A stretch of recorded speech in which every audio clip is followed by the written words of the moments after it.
I didn't know how I was going to do it. It's like, I don't know how I'm going to afford this and everything. And so like one night we were just up talking late. And so he says to me, he says, tell me something. Cause I've always been a really extremely quiet person. Like I used to just like not say a word to anybody. So my dad would always like take me off, sit down in his office, trying to communicate with me, get me to open up and speak. And this one night he's like, tell me something you've never told anyone before. And my mind's like scrambling, like, what the fuck does that mean? Like, did I kill somebody or did I have a hit and run? I'm trying to think of what that even means or what I could possibly say. And in the back of my mind, I'm like, you want to fight? You want to fight? You want to fight? And I'm like, I can't fucking tell him that shit. Like, I can't tell anybody that. And finally, I just let it out. I was like, I want to fight. And he's like, what? You want to fight like in the ring? I'm like, yeah, I want to do this. And I told him about Muay Thai and everything. And I told him all the excuses I had about why I was never going to be able to do it. And he's like, look, I can't do anything about all those other reasons, but if you make a deal with me right now and you give up drinking, I'll take care of your training for you. And I was like, deal, fucking deal. And I was drinking a 40 at the time. He's like, what about that 40 you're drinking? I was like, well, I mean, like tomorrow, right? Like, we're going to start tomorrow. Yeah, I've already started. But, there's no point in, I'll be hungover regardless. I might as well finish this. Kevin Ross, thank you for joining me on the podcast. My pleasure, man. Thanks for having me. Yeah, of course. So I want to start in a little bit of an unconventional fashion. I saw you posted about the movie The Whale recently, and I had just seen it at a theater down in Panama. So, in English, but with Spanish subtitles. And it's been, I've been having some wild different thoughts on it the further away I get from actually having seen the movie about a week and a half ago. So I wanted to ask you, what did you think when you first saw The Whale with Brendan Fraser, if people aren't sure? If you've been living under a rock and haven't seen like any of the Oscars talk or whatever, it's been all over. But what have your thoughts been on The Whale, and how have you thought about it since you've seen it? I thought it was incredibly powerful, emotional, very relevant to so many struggles that people face. Obviously with that guy, he's morbidly obese and all that kind of stuff, but it all comes down to the same kind of things that all of us struggle with. What we're going through, what we're trying to overcome, other people, the effects we've had on their lives, the effects they've had on ours. So they did it in such a simple way, yet it was so powerful and across so many subjects that we all kind of deal with. The acting was ridiculous, amazing, and I love movies like that where it's just like a guy in a room. Very very few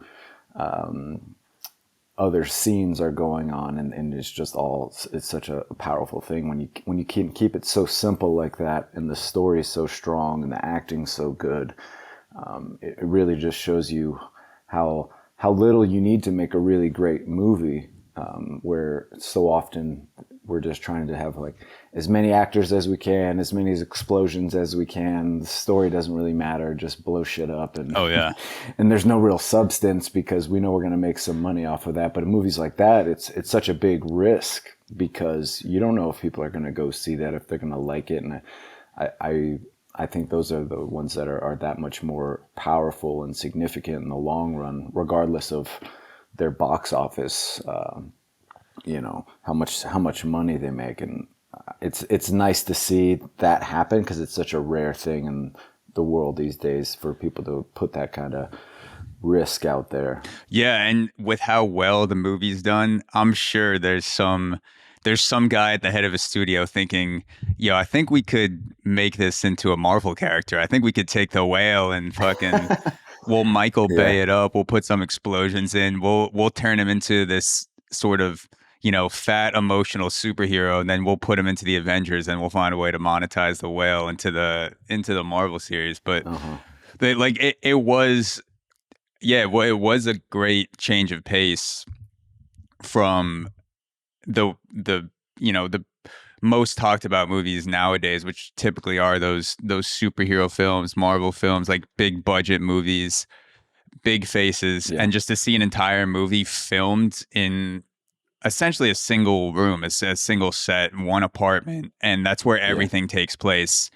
Barely, you know, you're sitting on the couch the whole time, but you feel like you're on this wild journey, this wild emotional journey the whole Yeah. time, and there's no there's no kind of like very obvious visual climax. There's the more emotional scenes towards the end, but there's not this good versus bad obvious Yeah. power struggle in the movie. It's all coming from within that apartment and from within him.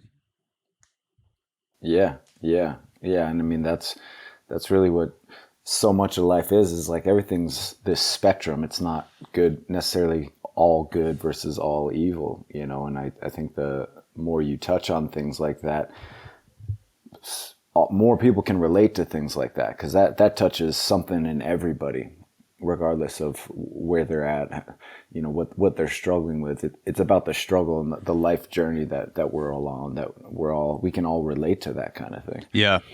Yeah, but my thoughts now align more closely to your thoughts on the movie, where it's obviously a big emotional journey. You don't really know what someone's going through. You can't judge them. You can't say if I were in this person's situation, this is how my story would end up, because I would have acted differently. But you really don't know anything about the person. But during the movie, I don't know, and I'd be curious to ask you if you had any of these feelings while you're watching the movie or since. We've had very different backgrounds, obviously, but there is a through line with the athletics. I played baseball all the way through college. I'm very washed up now. You've obviously had a long and prosperous Muay Thai career as a fighter, which, you know, comes with much more violence and much more, you know, like visually conflicting elements and physically conflicting elements than almost every other sport. But like my old athletic brain kicked in while I was watching it, and I was like, yo, how is not a single one of this guy's friends fat shaming him like when he got to 300 pounds, because I guess it used to be like 200, 250, something like that. And I was thinking, yo, if I got up to 300 pounds right now, I'm around 180, 185, and my friends weren't calling me every day and being like, dude, you're such a fat fuck, like can you stop, you know, you know, commenting on every picture, you know, how are those people even in the picture, because you would have eaten them by now, you know, like all these just like shit, these like dark things that you say to each other in a locker room when you're just goofing around. You know the other person, and you're just taking the piss out of him. Did you ever have any of those thoughts where you're putting yourself in his situation and being like, if this could never happen to me because of my lifestyle, or were you more separating yourself immediately? Well, both probably. I mean, when you talk about that, you can say, yeah, you'd probably have all these people around you saying that, but he probably did, and that's why he was isolated by himself in his apartment, you know, calling out for pizza, not talking to anybody, doing the webcam stuff. You know, that was a progressive journey that he was on over time. This is where he finally ended up. You know, it's like we look at people and say, oh, I could never be there. But it's a very slippery slope. One bad day, one bad year, those things build up over time, and eventually you get to a point when you don't even recognize yourself anymore. But the same can be said for progression. You know, when you turn your life around, it's the same path. You know, it's one day after another, one moment after another, going in the right direction or going in the wrong direction. So that's definitely what I can relate to, because I've been on both sides of that spectrum between health and sickness. You know, between that victim mentality and taking accountability in the things that I can do and the things that I can change. So I think I've been fortunate to have a broad perspective on a lot of life lessons like that, where I've gotten to see both sides of the spectrum, between wealth and health and prosperity and depression and all that kind of stuff. So it helps me empathize with people like that, and I can relate to that, even if it's not taken to that extreme. You understand the path that you could have continued to take, and eventually ended up in that place. And we all can. It's like we look at people on the street, or we look at people like that are morbidly obese. We're like, oh, that would never happen. We're like, yeah, from where you're sitting right now, it might not happen, but how many bad things need to happen in your life to where you just say, fuck it, and I'm not going to do this anymore? I mean, so many of us feel that way now, and we don't even have anything really that bad going on. We just, don't feel like there's a point, or, like the world's ending, and we're like, oh, I just don't care anymore. But, that those habits develop, and that you start going down that road, and you don't even recognize that you're on it anymore. So that's why it's very important to me. It's like every day to try to do a little bit more, try to be a little bit better, hold myself accountable, and not fall into that mindset of just not really caring anymore, and how easy it is to start going down that road. Because I've been down that road, and I know, especially now, it's like, oh, I'm retired. I don't need to fucking work out anymore. I don't need to push myself. I don't need to be healthy. But I know that keeping myself accountable in that way is what is going to keep me healthy overall, not just physically, but mentally and emotionally. And now I have to train like I'm training for life, not for a fight that's coming up in 2 months. It's almost even more important. So how is your training now as a retired fighter different than what an average day would have been while you're fighting? Like, are you doing a lot less sparring? Are you more concerned about mobility? Or I don't know, because I've never been in that situation, but like, how is your training progressed now, where you don't have to necessarily worry about the combat aspect as much? Yeah, for sure. I mean, mobility and that kind of thing that's something that's progressed as I've aged, even while I was fighting. It's like the older you get, the more you need to pay attention to your body, stay as healthy as possible, stay as mobile as possible, as flexible as possible. So that's continued on even through my retirement. And now, as far as like my conditioning and cardio and being able to like push the pace, I don't really care that much about that, but just trying to stay healthy and strong. I'm not sparring as much anymore. I mean, most of the sparring I do now is with the people that I'm training. I'm not really sparring with people that are at like a super high level that could damage me much. Yeah. So it's having a lot more fun with it. I'm teaching a lot more now, so it's more. I'm in that more of a teaching role than a fighter role. And then the hours that I put in is minute compared to the 8 hours a day I was putting in prior. I'm working out like an hour or two a day just to stay healthy, but it's not my main goal and focus. Do you feel freer in a way without the competition aspect, because you're in more of a teaching role? Do you feel like you can play around more? You feel less invested in the identity of a competitive fighter, or do you still have that competition aspect inside of you where you feel the need to win or the need to prove yourself in the ring? I don't think I've ever really felt the need to prove myself, because it's always been me against myself. For me, it's never been this external thing, how other people view me, and that's where I hold myself accountable. I hold myself accountable to me. And as far as that competition goes, yeah, I mean, I miss getting in the ring and that kind of thing, but I also am I was able to do so much that it's never been this lingering thing where I'm like, oh, I wish I could still do that. I have no desire to get in the ring. I mean, I want to get in the ring and mess around with people, but I don't want to. I don't want to do what it takes to get back in there. So I don't have that regret or anything, because I feel like was able to give every piece of myself and more. You know, I have zero regrets on my career, and I can't even believe I was able to do it for as long as I did.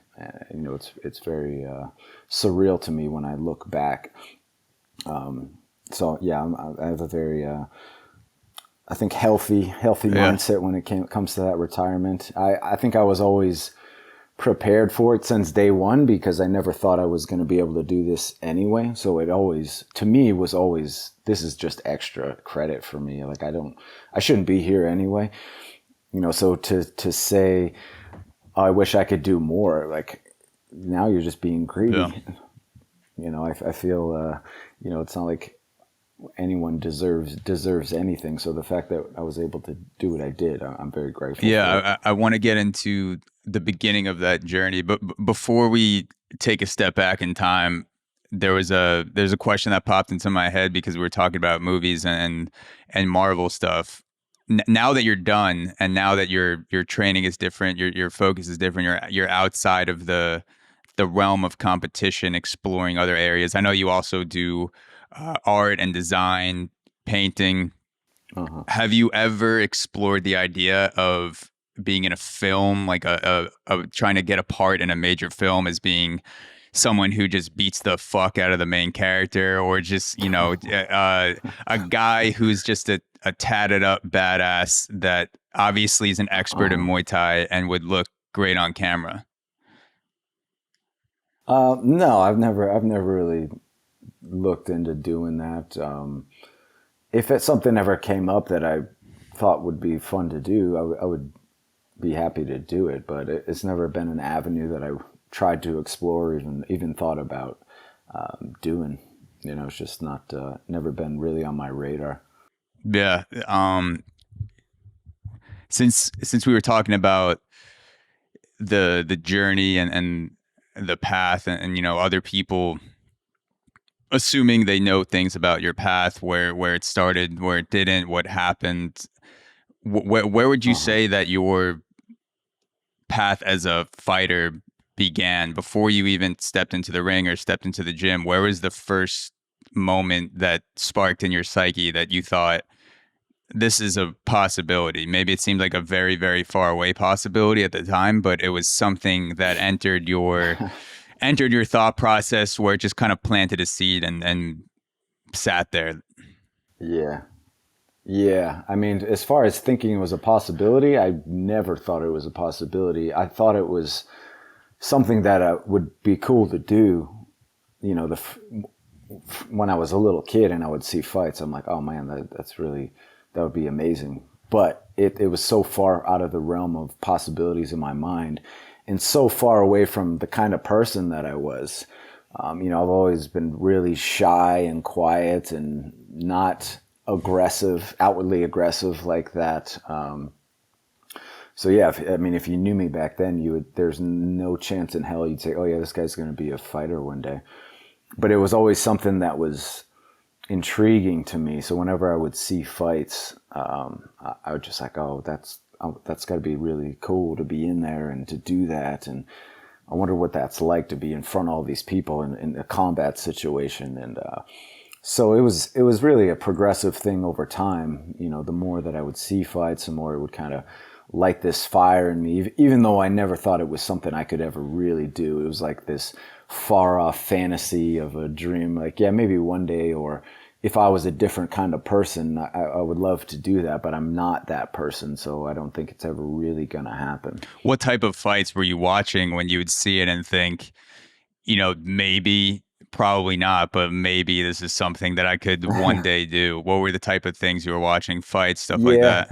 I always loved boxing, but I loved martial arts movies. So I wanted to be able to do that kind of fighting. I want to be able to like kick and knee and elbow people and throw people and that kind of stuff. But I never did see any of that kind of fighting back then. All you ever see is boxing. Maybe sometimes you'd see like karate tournaments and that kind of stuff. But I was like, I don't know.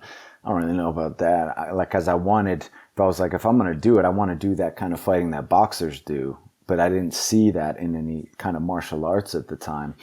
And then when I was 15, I was watching ESPN at like 2:00 in the morning, and they just happened to show a Muay Thai fight. You know, they used to show all kinds of different martial arts things late at night. They'd have They would sumo show, wrestling like, on. I remember a few like sumo yeah, fights, just yeah. like I used to just love watching that stuff. Like, regardless of what it was, anything athletic like that, sumo, forms competitions, board breaking, I just love that. I've always been really intrigued by, I think, what it takes to be good at anything, really. I mean, I'm always fascinated by anyone's ability to do something well, especially in the martial arts realm. So yeah, I used to watch that all the time. And then one day, this was in 95, just a Muay Thai fight came on, and I was just blown away when I saw those two guys fighting. I'd never seen anything like that ever. And I was like, that's everything I've been looking for, is that right there. And if I'm going to do this, that's going to be it. But again, I was like, it's never going to happen, but maybe. what do you think it was about that fight that stood out to you above the other types of fighting you've seen, like wrestling or kung fu in movies, shit like that? Is it the striking? Is it Yeah. the you know, everything coming at you all at once, the art of 8 limbs? Like, what do you think it was about it?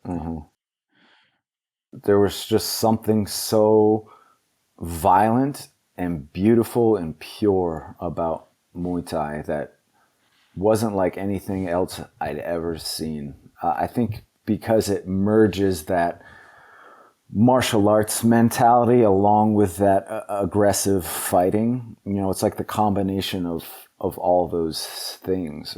Reminds me of like the Bushido mindset, the samurais, and there's something so much deeper than just the physical art of fighting into it. And that comes through to me when you watch it. It's more than just the competition and the violence. There's something deeper there, and that triggered something in me, and something that has never left. And it's crazy to think about how underground it was at the time for you, because I'm 29, so by the time I was a teenager, late teens, there was already the UFC. There were fights on prime time for sure. Maybe not, definitely not anywhere near the level that there is now, but it was something in my psyche, in my thought process, that once I'm done with baseball, I definitely want to give this a try, and finally jumped into Muay Thai a few years ago. But like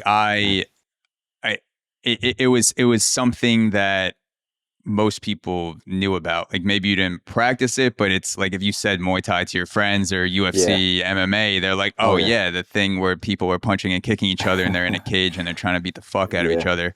But what you're describing is something much more underground, much more niche at the time. You're watching it at 2:00 in the morning on one of the you know, ESPN 3, probably, whatever it was on.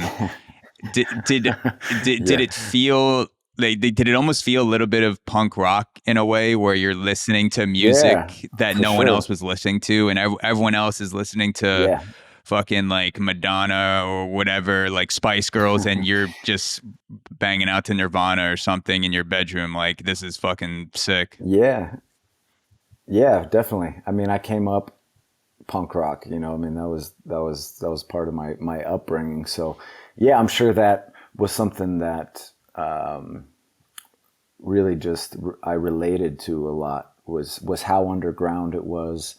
I don't think that was really like a conscious thought when I was watching it, but as I came up in it, and particularly the time I came up in it, it was one of those things like nobody does this, and the only people that do it because they love it so much, and there's just something about it that speaks to them, and that's what I really loved about coming up at the time that I did, and the people that I came up with, was because of that reason. It's like, you don't have to even talk to someone to know that they're on that same wavelength as you, because there's no other reason they would be here other than that. You know, there's something about this sport that speaks to them, and that's why they do it. And yeah, nobody knew about it. You know, when I was coming up, I mean, UFC started. They were doing like the pay-per-view things once in a while, but even that wasn't. I mean, especially back then, it was just such a chaotic thing underground, all kinds of different styles. It wasn't really a style of fighting. It's like MMA wasn't really necessarily a style of fighting. So that never really spoke to me the way Muay Thai did, but I still love to watch it. And I watched all that stuff back then, but yeah, there was nowhere you could go to watch fights. You couldn't go on the internet and watch fights. We used to have to go down to like Thai town and get these VHS tapes that were like 3 months old from Lumpini or like fights from the 80s and 90s. That was the only way you could see this stuff. So in that aspect, there was never anyone for me to look to or a path to look to say, hey, I can take this journey and that's where I can get to. Like, you can't get there. Like, you can never get there. But that almost took it to the place where it was so far out of somewhere I could reach that I had to do everything I could do to get even remotely close to that. So it inspired me that much more, because it was this impossible path to take. It was this impossible peak to get to. It was so far beyond what I could ever accomplish that I was that much more motivated to do everything in my power to even get to the bottom of this hill, but nowadays I think you don't have that as much because it's so easily accessible. People can easily just show themselves hitting a bag on Instagram and, they're getting like thousands and thousands of views and be like, I'm a Muay Thai fighter now. And it's just not the same kind of thing. So yeah, I'm glad I came up in the time that I wouldn't want to come up now. Yeah, no, I do the same shit where I'll film myself once in a while hitting pads and I'll throw it up and I'm like, damn, I look pretty good when no one's trying to hit me. Like, this is fucking, this technique is like pretty damn good until, someone's trying to kick me back in the liver. But it's, no, it is cool. And I think that's ultimately a big part of what drew me towards the sport, is all the visualization and becoming more popular. And then at a certain point, when there's a Muay Thai and Jiu-Jitsu gym on every street corner in Brooklyn, I'm just like, well, I have to be so fucking lazy to not walk down the block or hop on the subway for one stop. I literally have zero excuse now. But when you started it was almost like a secret. That's what it sounds like. It's like you had a secret that you would just go into a gym and train and spar, and to 99.9% of people, it was just something that they saw in a movie every once in a while or on, ESPN, the Ocho or whatever. Yeah. The Ocho. Yeah, I was gonna say. Yeah, it's funny because, again, now if you tell someone you want to do this, you're like, oh, I know what that is. I've seen that. I've seen the popularity of it. Like, oh, that's really cool. Whereas then you'd be like, why the fuck, why are you doing this shit? What is that? You going and hang out with your friends in the garage and break boards or what? Yeah. Yeah. So yeah, it wasn't this popular thing where it was, you were almost encouraged to do it. It wasn't that way. It was like, why are you doing that? What are you doing that for? Yeah. It seems like that could also be a potential dark side of so much of the content, and so much of it is readily available, that you could see something and go, oh yeah, I want to try this out for myself and experience it. Or you watch it so much that you almost trick yourself into thinking that you know about it because it's everywhere and that you see it. Like almost like I'm a big fan of stand-up comedy. I've talked to a few comedians on the podcast, and like something that happens when I watch a lot of comedy, and I've heard other fans of comedy talk about it too, is like it seems so easy and so pedestrian because you're watching people do it and they're saying words and people are laughing and you're like, oh shit, I could do that. So I could also see myself watching a bunch of fighting, never going into a gym in some alternate universe, and then feeling like, oh, if I ever got into a situation, I could do it because I've seen, 79 UFC fights. Like I buy the pay-per-view. Like I've put the money down. So there's like that aspect too. That I'm basically training. Yeah, it's that base. I'm training my mind. I'm getting in the zone. Yeah. I'm in the mental gym. Yeah. I'm in the mental gym on my couch with a 32 ounce of Diet Coke, and some bunch of country or whatever. I'm training. I swear, I'm training, Mom. I know I haven't moved out. Yeah, I'm 42, but I'm training. But yeah, it's like the other side of that too is like you didn't have all of that content available. So if you wanted to experience more of it, then you actually had to go find a gym or fucking fight someone. Like whatever you had to do to get that experience, I'm sure. Yeah. I mean, you had to really go out of your way to get this stuff, and you had to go through a lot of shit to even be able to get fights and compete and be in that realm. In order to progress in this sport, and in order to even be educated in it, it had to be everything to you. And so that really did weed out a lot of people doing it, not for those kind of reasons where nowadays, you got people that are just doing it because like, oh yeah, you're doing Muay Thai, that's cool. And so they'll do it just so they can say they would do it. But, I like to say that regardless of the popularity of something, there's always a certain percentage of people, whether only 10 people are doing this or 100,000 people are doing it, the percentage of people who are doing it for pure reasons, and the percentage of people that are doing it just to have the thing to do, or the percentage of people that are doing it for like shitty reasons, that's always going to be the same, regardless of how big or small something is. That percentage, that mindset and mentality doesn't change just because there's more people. Because that same kind of mentality, it was still there when things were underground. Just their ability to put it out to the world wasn't there, but they were still, that kind of person is still there, even on a small scale. So even when things do get bigger, and you can say, oh yeah, but then there's this shitty aspect of it, that was always there. There's just more of it now, and it's more obvious now. But yeah, so you can say that maybe things were better in the past, but that's because you're always looking at things through this very skewed lens, and it's easy to forget about the stuff that wasn't so great back then, or the stuff that was kind of really against everything that you really wanted it to be. There's always that, no matter what era you grow up in. So speaking of the kind of idealized version of what you want it to be versus what it actually was, if you could go back to the first time you ever stepped into a gym to train Muay Thai, and you have this vision of what it is in your head, you have this picture, this is how my first few weeks is going to go, this is how my first year is going to go, this is how my first day is going to go. What was that idealized version that you had in your head? And then what was the reality of what you stepped into? I don't think I had anything in my mind like this is the way that it is, because it was so foreign to me. I couldn't even conceptualize what it was going to be like, and it was such a opposite of who I was kind of thing. Like I had nothing to compare it to. I had no way to relate to it. It's like saying I'm going to go to another country and you've never even seen another country on TV before. Like I don't fucking know anything about anything. So I guess in that way it was very helpful, because I didn't have this preconceived notion about what it was going to be like, how I was going to be able to do it.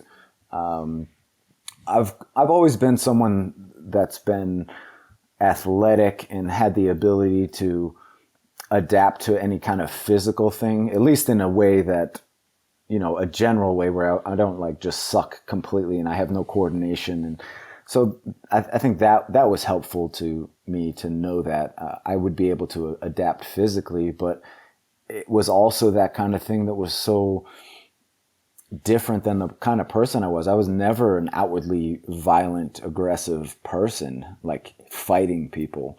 I got into like a lot of like scuffles and things like that, but it was never me doing it. It was always somebody like starting shit with me, and then it just became a thing. But I was never violent or aggressive towards other people. So it was so foreign to me. I'm like, I don't even know how to do that. I don't even know how to hit somebody or be a violent person towards somebody.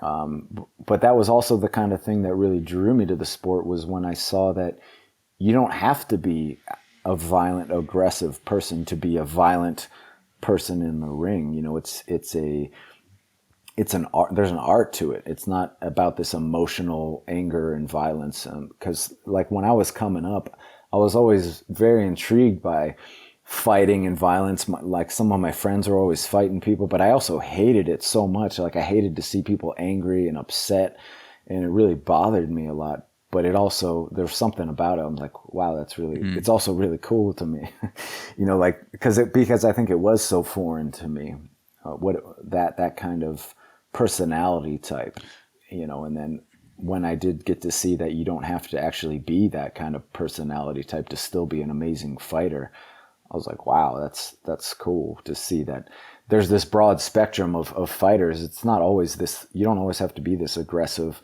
outwardly dominant person to be a really, really amazing fighter, especially when you talk about that martial arts mentality. You can be a very peaceful, calm person, but when it's time to, you know, turn it on, you got the ability to do so. Yeah, that's interesting because so much of the sport, and I'll talk about MMA, UFC.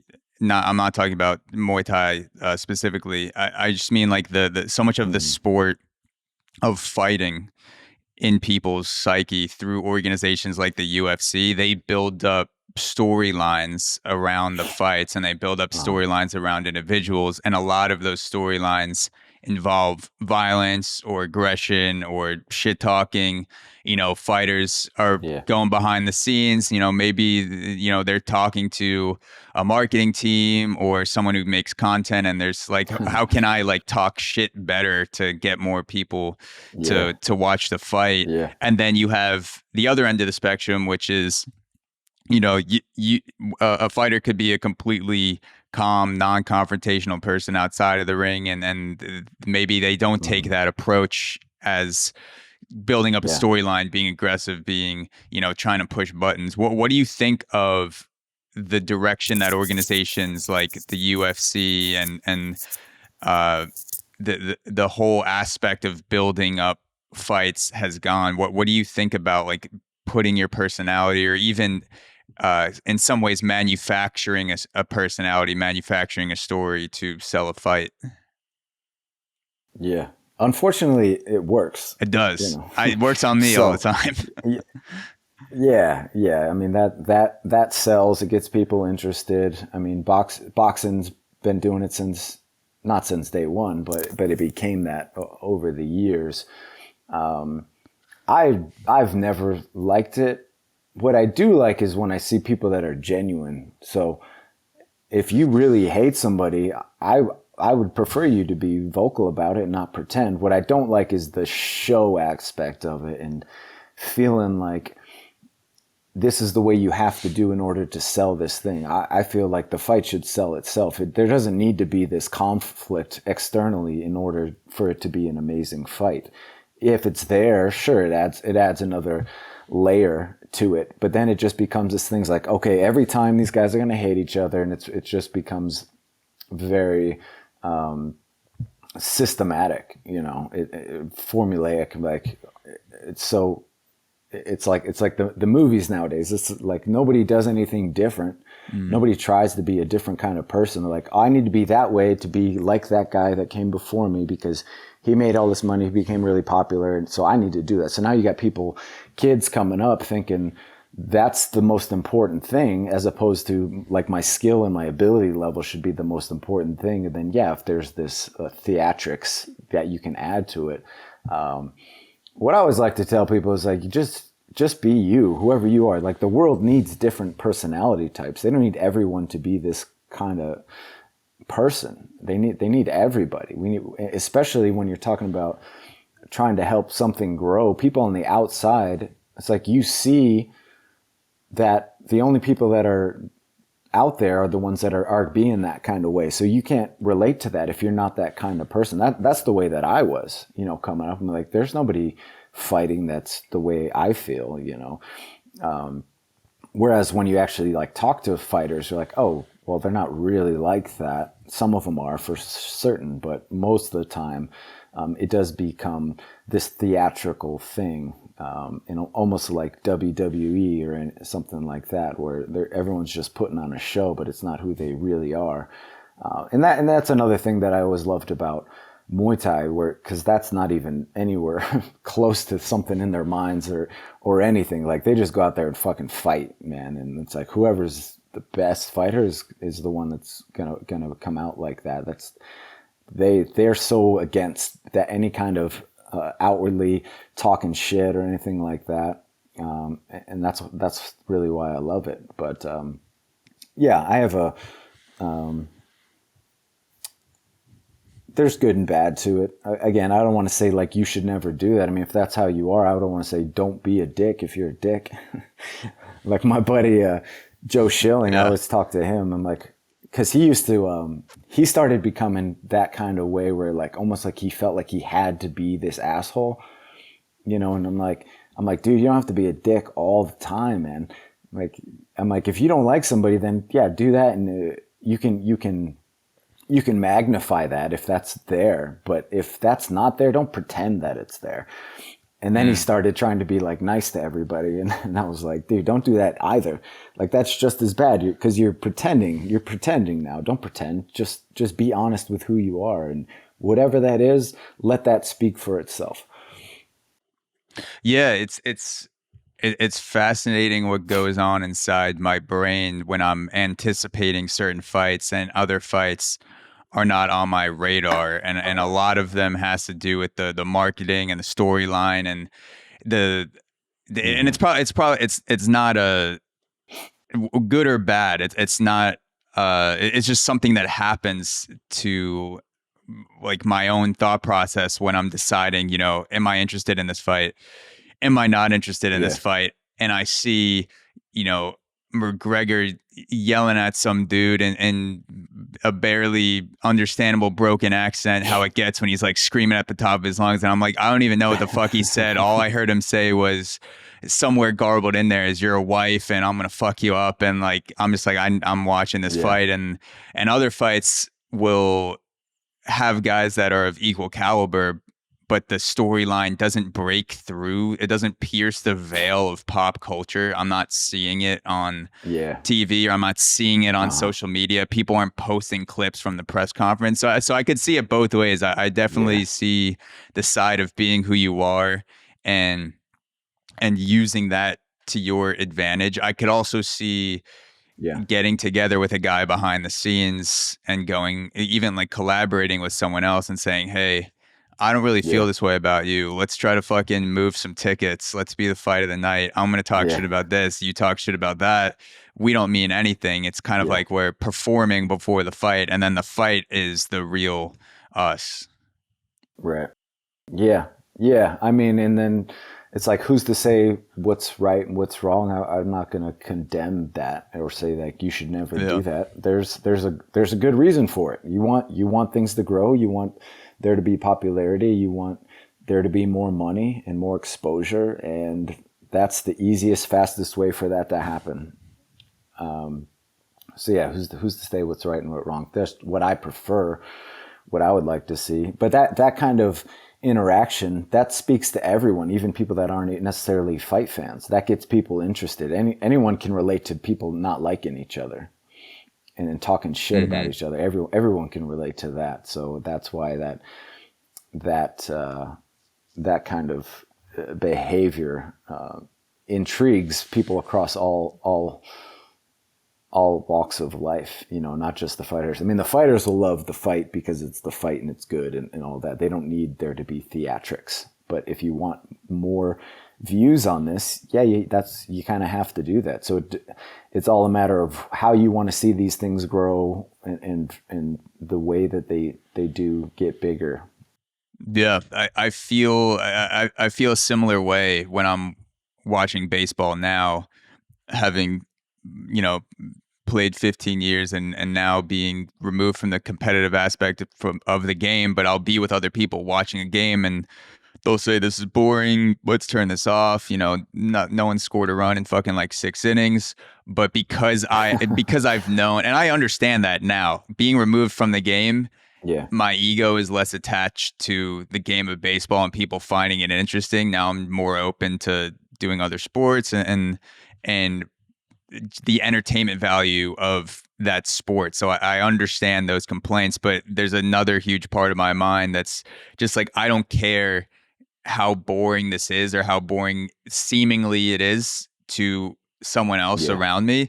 I'm so locked in on this matchup right now because I know that, you know, there's probably going to be a two-seam fastball on the inside corner here. And you know, that shortstop came in, took a step in and misread the line drive and then went back at the last second. So that's why it was more of a theatrical catch. Just like all these things that because you have the experience you're honed in on.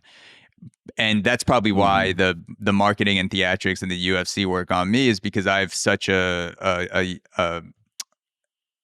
new view on the sport and a new view on getting into it, that the storyline is the most like pop aspect of it to me. And I'm just catching up to like, okay, what does this mean? Like, what is the language of the sport? I saw the theatrics before I ever understood even the foundations of the language of the sport. Yeah. I mean, unfortunately, we have to dumb things down in order to make them more popular and more accessible to the general population. Maybe not dumb them down, simplify things in order for people to understand what it is, because it is complex. You know, when you're talking about fighting, when you're talking about anything, baseball or anything else, if you don't understand it, you're not going to see all those minute details, and you're not going to be able to read them, understand them, enjoy them the way that somebody would that's been in the sport, understands the art. It's like when you're watching people wrestle or do jiu-jitsu. If you've never done it before, it's like, well, all right, one guy's on top of the other, but I don't really know what's happening here. I can't really tell. Like if that was me, I'd be like, if I'm the guy on top, I'm probably doing better.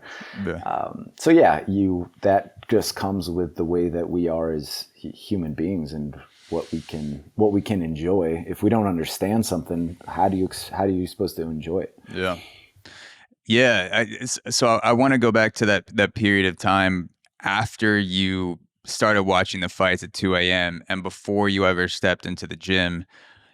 What was going on that flipped the switch where eventually you walked down a path that led to you going to train your first time from watching the fights at 2 a.m.? What was the thing that was going on? What were you seeing, feeling, doing at that time that ended up pushing you in that direction? I was destroying myself on a daily basis, drinking, partying, just being a total piece of shit, wasting my life, living in depression, not thinking I was going to live very long, not living in a way that promoted longevity either. So it was, ever since I was like 12 years old, I was just on this really dark, bad, dangerous road. And that was also the kind of thing that kept me from going after this sport, because I was like, I'm going to have to turn my entire life around in order to do this. It's not like I can just go do this and still be the way that I am and still live the kind of lifestyle that I'm living. So I almost use that as an excuse not to do it. You know, it's like, I'm not ready to give all this up, so I'm never going to make it. And even if I did, I'm not going to make it anyway. So I rationalized that it was impossible, so there's no point in even trying, you know. And so I just continued to bury it. Anytime I would see a fight, it would light that fuse again. Be like, oh, you should try this. You should try this. You should do this. That'd be really cool. And I'd almost have to bury it down that much deeper every time. I'd have to drink that much more, party that much more, and just continually trying to bury this spark that had been lit inside of me. And eventually I felt like it went away.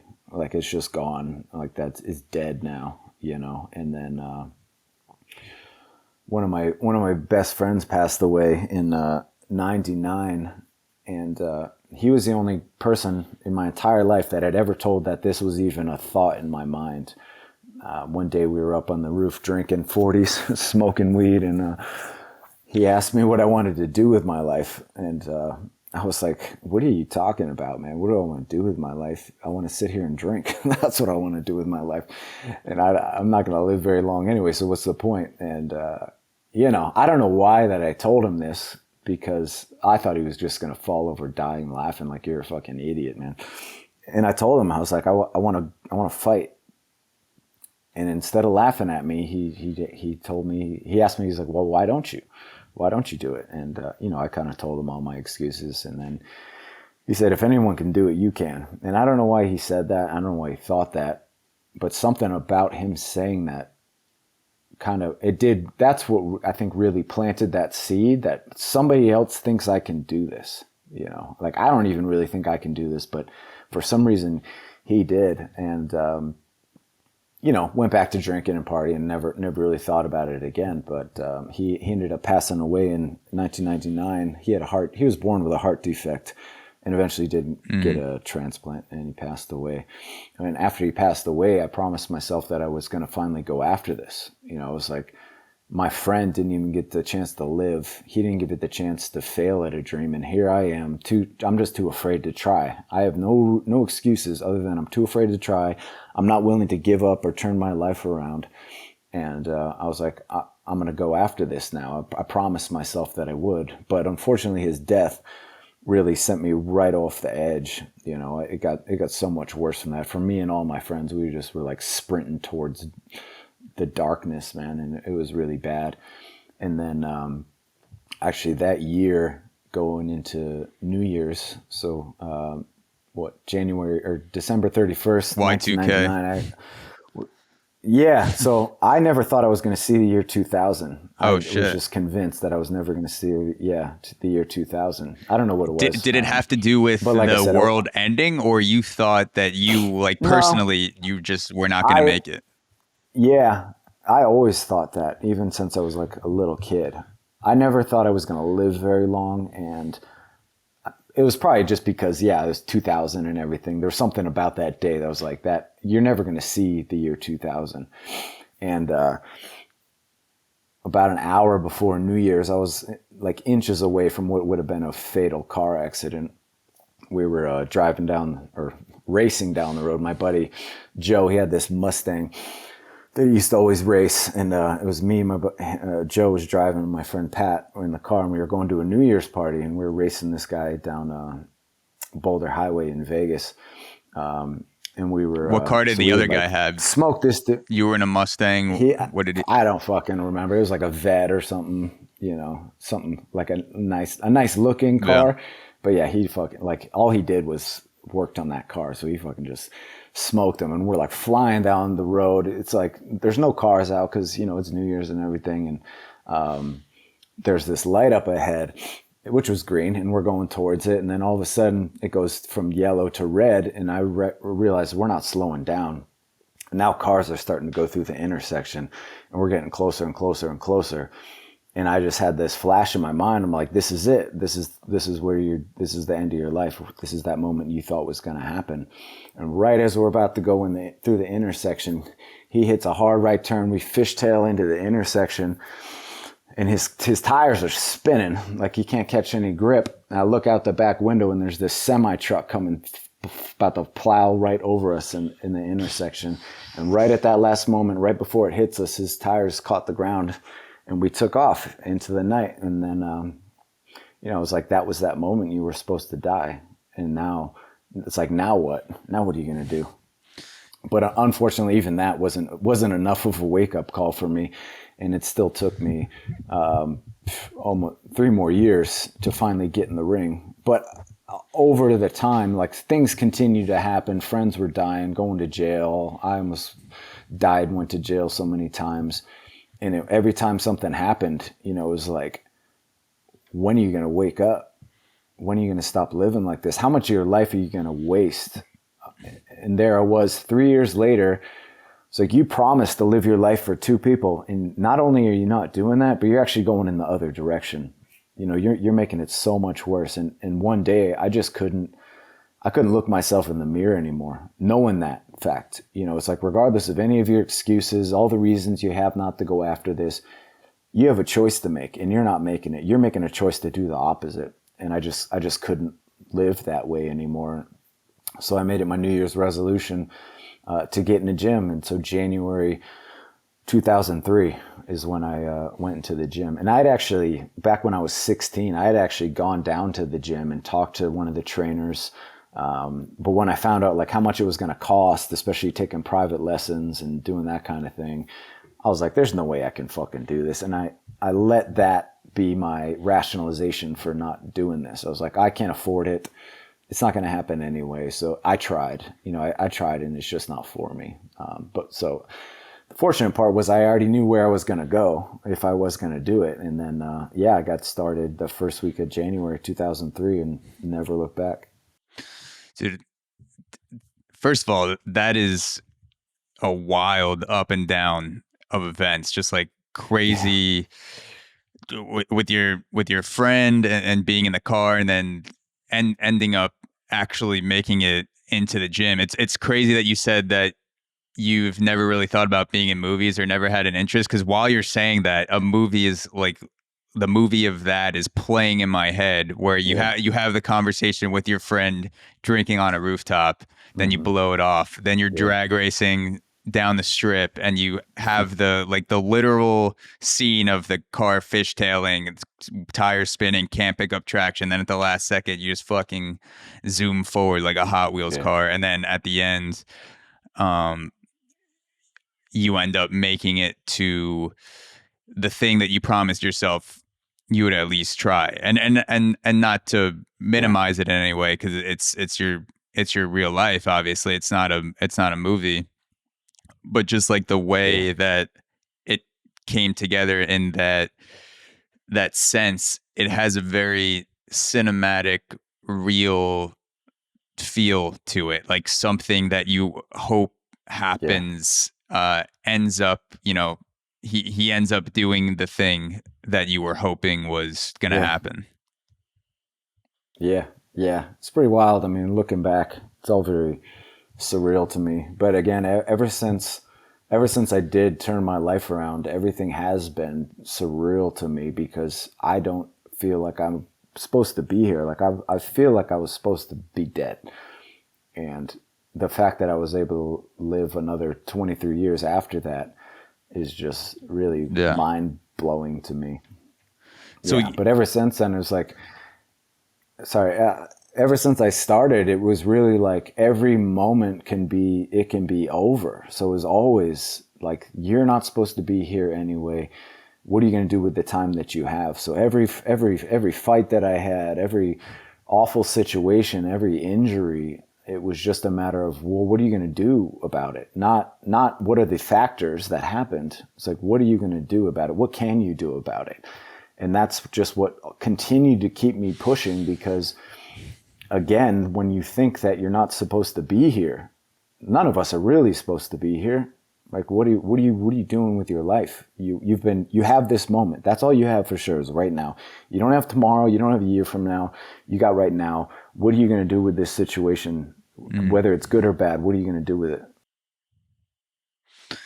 You said you started getting fucked up when you were 12 years old. Yeah.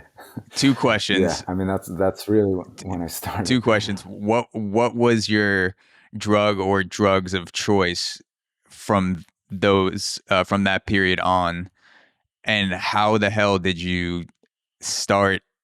Like, how do you even have the balls to get fucked up when you're 12 years old? Like that is wild. I don't know. It required balls. It does. I was scared. I was scared I didn't touch alcohol till I was like, I mean, everyone obviously has different upbringings. Like, I'd heard so many stories of people freaking out on drugs or blacking out, whatever, which I'm sure my parents are glad that pushed off, like, the fear of me losing my mind or something bad happening to me, pushed it off for a few years. But like, if I were to do drugs when I was 12, I would have had to overcome all of those fears, all of those stories, all those like scenes in movies that were spinning in my mind when I see someone smoking weed or drinking, like going through a fucking bender. So yeah, I would say it does Yeah. take balls for sure, depending on the age and the drugs and the situations. Absolutely. To just like throw yourself into the fire. Yeah.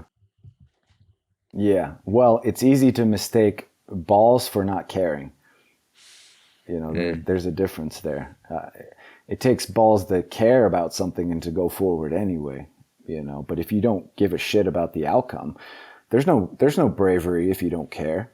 You have to care in order for there to be bravery. You have to care in order to have fear. If you don't give a shit what happens, then that's not bravery. That's just not giving a fuck. And that was me. I just didn't give a fuck. My parents split up when I was like 8 years old. And prior to that, I was living the picturesque American dream. You know, both my parents were well off, living in nice houses, nice neighborhoods. And I was under the impression that this is the way that life is and the way that life is going to continue to be. And then when I was 8, my parents split up and we just got ripped into the complete opposite. It was myself, my mother, my sister, my brother, my 2 sisters and my brother. And we went from living in basically a mansion to a tiny ass little room in her friend's basement because we couldn't afford anything. And it was just this drastic change in lifestyle. And it just showed me that life can just be ripped away from you, no matter how good or secure you may think it is. This is just the way that it is. And that's what just continued to happen. And I lost all real hope for anything being any different. I just accepted the reality that this is the way that life is now. And there's nothing that you can do about it. You have no power to change this. And I just accepted that fact. I became victim-minded completely. This just accepting the way that life is and accepting the fact that you don't deserve anything. And if you try for anything, you're going to fail. You're going to lose it. So what is the point? And so that started when I was 8. So yeah, by the time I was 12, I was just like, dude, I don't give a fuck about anything. I mean, the amount of times we moved, the amount of times just went through these drastic life changes over and over and over and over and over again. I just lost my care for anything, and I lost my hope or my dreams for life to be any differently. You know, I just accepted the way that this is the way life is. I never really did think about the future or the fact that I could change anything. I felt like there's a path that we all have, and this is the one that I'm on, and I can't get off this path. So you were a jaded 12-year-old at the time, like because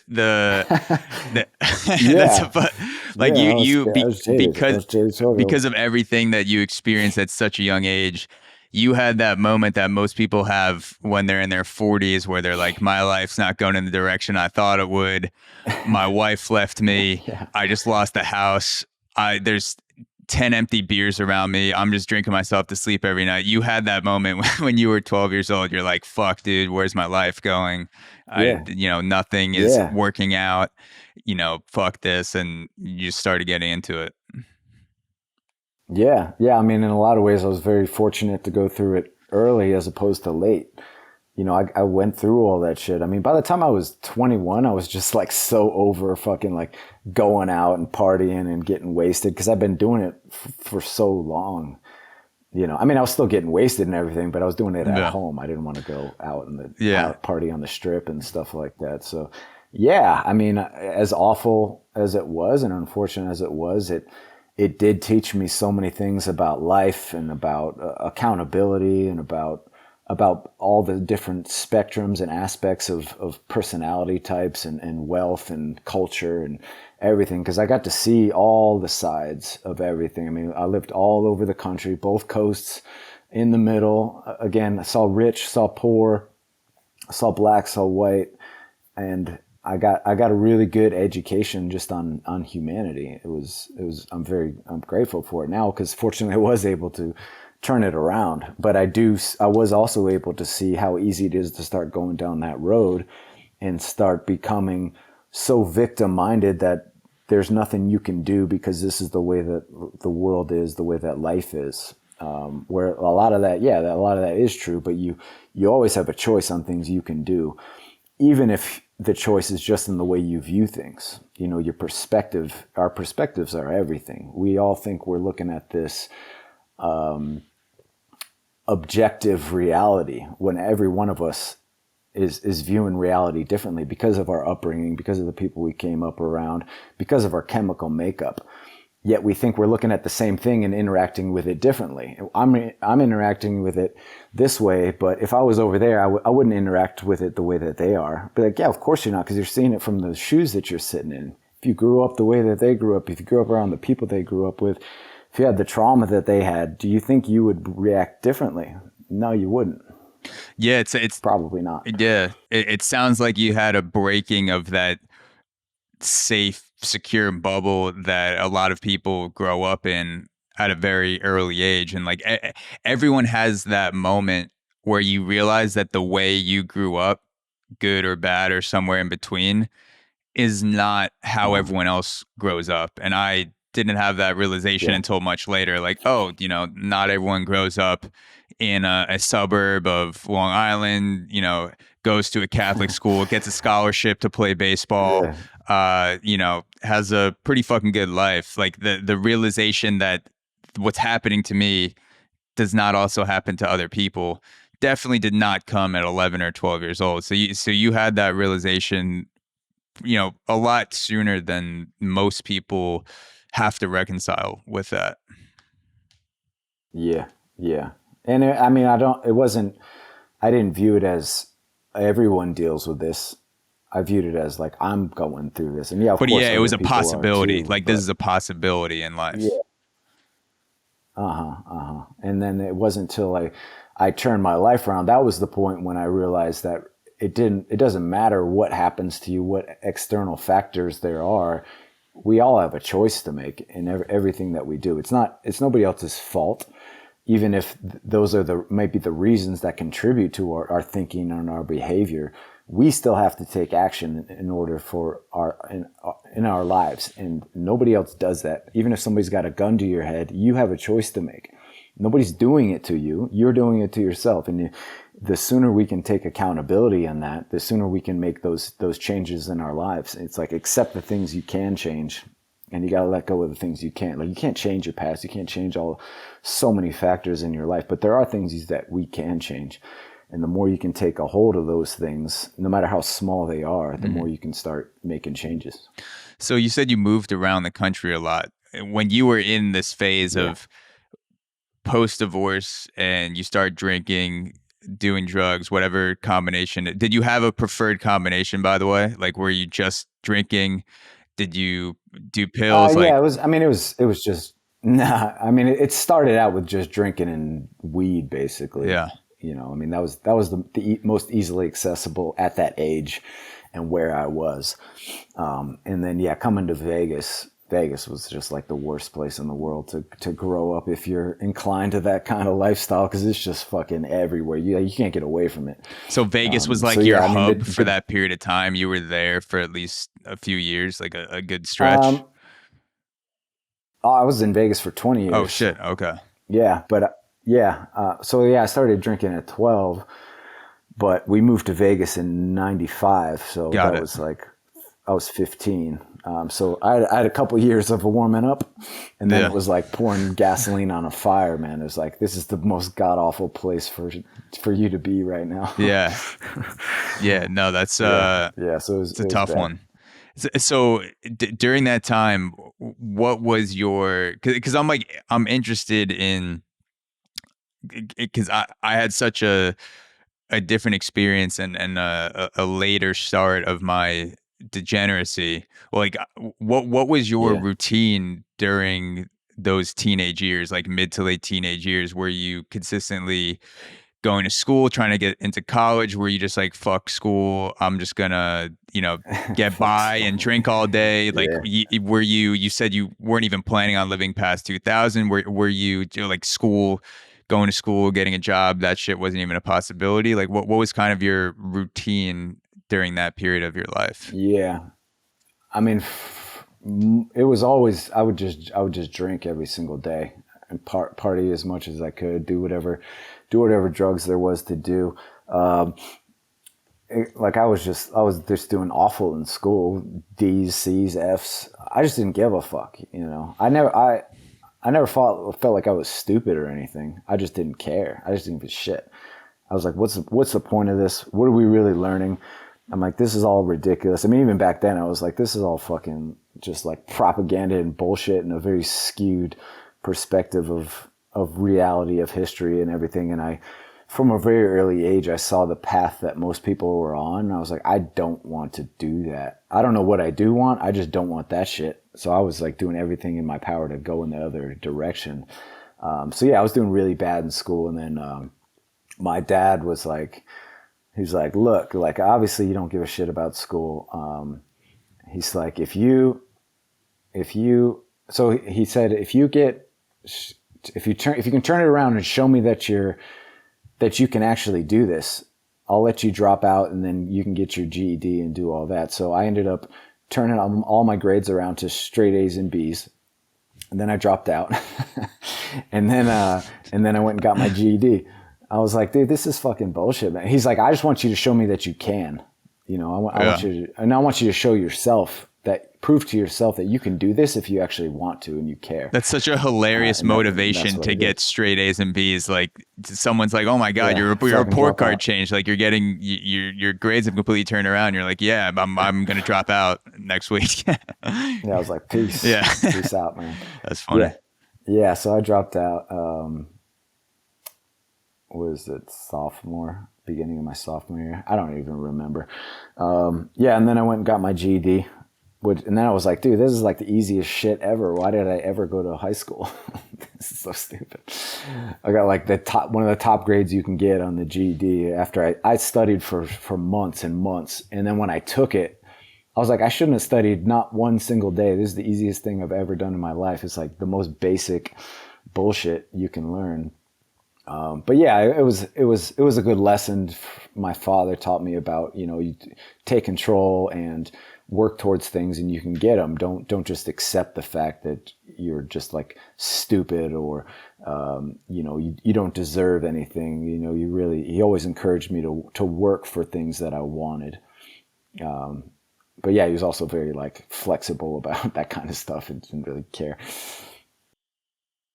So your dad was open-minded enough to recognize that you're not on the same path as most kids. You're not working towards getting into college. That just wasn't a motivation for you. You don't have like, fucking. Yeah. Your dad sensed that the trajectory was different for you, and he was open-minded enough to encourage you in a different direction, not try to conform you into the box that he saw other kids going towards. Yeah, I mean, again, but that was also after many, many years of just conflict and turmoil. And both my parents have never been that kind of person to try to put you into that box. I mean, yeah, certainly they encouraged, doing well in school. And but even talking about doing well in school, it was do well in school so you can get this, not because you're really necessarily learning anything or that's what's really important. It's like working towards something, accomplishing something, that kind of mentality, as opposed to you need to get good grades in school because that's just the way that you do things. And eventually, I do think he just kind of gave up. It was like, all right, you're obviously not gonna do this, but how can we still make this the best path instead of just saying fuck it and like going and living on the streets? He's like, there are other avenues you can take in life as opposed to this formulaic, like go to school, go to college, get a job, die. So you got your GED. That's around 16, 17 because you dropped out early. And then when was the conversation with Mo before he passed away that you told him that you wanted to fight? You said that was the first time you ever vocalized it. Yeah, it was around then, 17, 18, probably. So when did your dad find out? When did you have that discussion? Because obviously at some point, unless your dad is watching you on TV, it's like, holy fuck, my son's on ESPN. Yeah. Like you have to have a conversation with him at some point. Yeah, it was that right at the end of 2002. Because that was the thing that I didn't know how I was going to do it. I was like, I don't know how I'm going to afford this and everything. And so like one night we were just up talking late. And so he says to me, he says, tell me something. Cause I've always been a really extremely quiet person. Like I used to just like not say a word to anybody. So my dad would always like take me off, and sit down in his office trying to communicate with me, get me to open up and speak. And, this one night he's like, tell me something you've never told anyone before. And my mind's like scrambling, like, what the fuck does that mean? Like, did I kill somebody or did I have a hit and run? I'm trying to think of what that even means or what I could possibly say. And in the back of my mind, I'm like, you want to fight? You want to fight? You want to fight? And I'm like, I can't fucking tell him that shit. Like, I can't tell anybody that. And finally, I just let it out. I was like, I want to fight. And he's like, what? You want to fight like in the ring? I'm like, yeah, I want to do this. And I told him about Muay Thai and everything. And I told him all the excuses I had about why I was never going to be able to do it. And he's like, look, I can't do anything about all those other reasons, but if you make a deal with me right now and you give up drinking, I'll take care of your training for you. And I was like, deal, fucking deal. And I was drinking a 40 at the time. He's like, what about that 40 you're drinking? I was like, well, I mean, like tomorrow, right? Like, we're going to start tomorrow. Yeah, I've already started. But, there's no point in. I'll be hungover regardless. I might as well finish this. Right. I'm like half done, bro. I'm like, you want me to waste this? It's like 50 cents. Exactly. So, but even then, I understood that it's like if you really want to do something, you're going to do it now. You're not waiting until Monday to start your diet. So I poured out the 40 I was drinking and. That was it. And then again, a couple of days later, I was in the gym. So yeah, he was pretty shocked by it and blown away by it. But very encouraging, especially because I was going to do something positive with my life. And, my dad's always been an athletic person as well. So I think that was, I think he was really happy to see that I was doing something with life. And that was always a thing too. He's like, people always ask, like, what do your parents think about you fighting? I'm like, well, you had to understand what I was doing prior to fighting. It was way, way, way worse. So this is a positive. Like going and getting hit in the head isn't that big a deal compared to getting wasted every day and destroying your life. How did you quit drinking completely pretty much at the same time as Muay Thai, or how did that go? Like, were you still getting fucked up and showing up and training? How does that even, how did that work for you? That night we had that conversation, that 40 I dumped out, that was it, man. Cause I knew how far behind I was. I knew how late I was starting. I knew how unlikely this ever was. I mean, I knew that I needed to do everything in my power and I needed to stop doing everything I could that was taking me away from the possibility of ever getting there, because it still was like this impossible thing that was never going to happen. So my entire life I started directing towards what can I do to get closer to that point, what's taking me away from it and what is encouraging me to get closer. So I cut out everything possible that was any deterrent for me getting closer to that thing, and that just I became singularly focused on that goal. Like, is this thing right now going to help me get closer or farther away? And I started to view everything in life through that lens. You're either going left or you're going right. Which is this thing going to help you or is it going to hurt you? There is no in between. It's not kind of good or kind of bad. It's either good or it's bad. It's either helpful or it's hurtful. So yeah, I just completely changed my outlook on everything in life when it came to that. And I understood that's just what I had to do.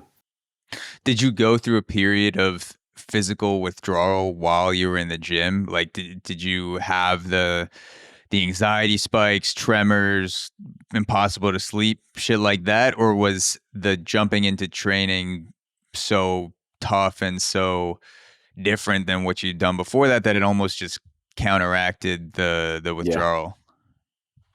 Yeah, exactly. I mean, Muay Thai became my rehab because so much of my time and energy and thought process was about this.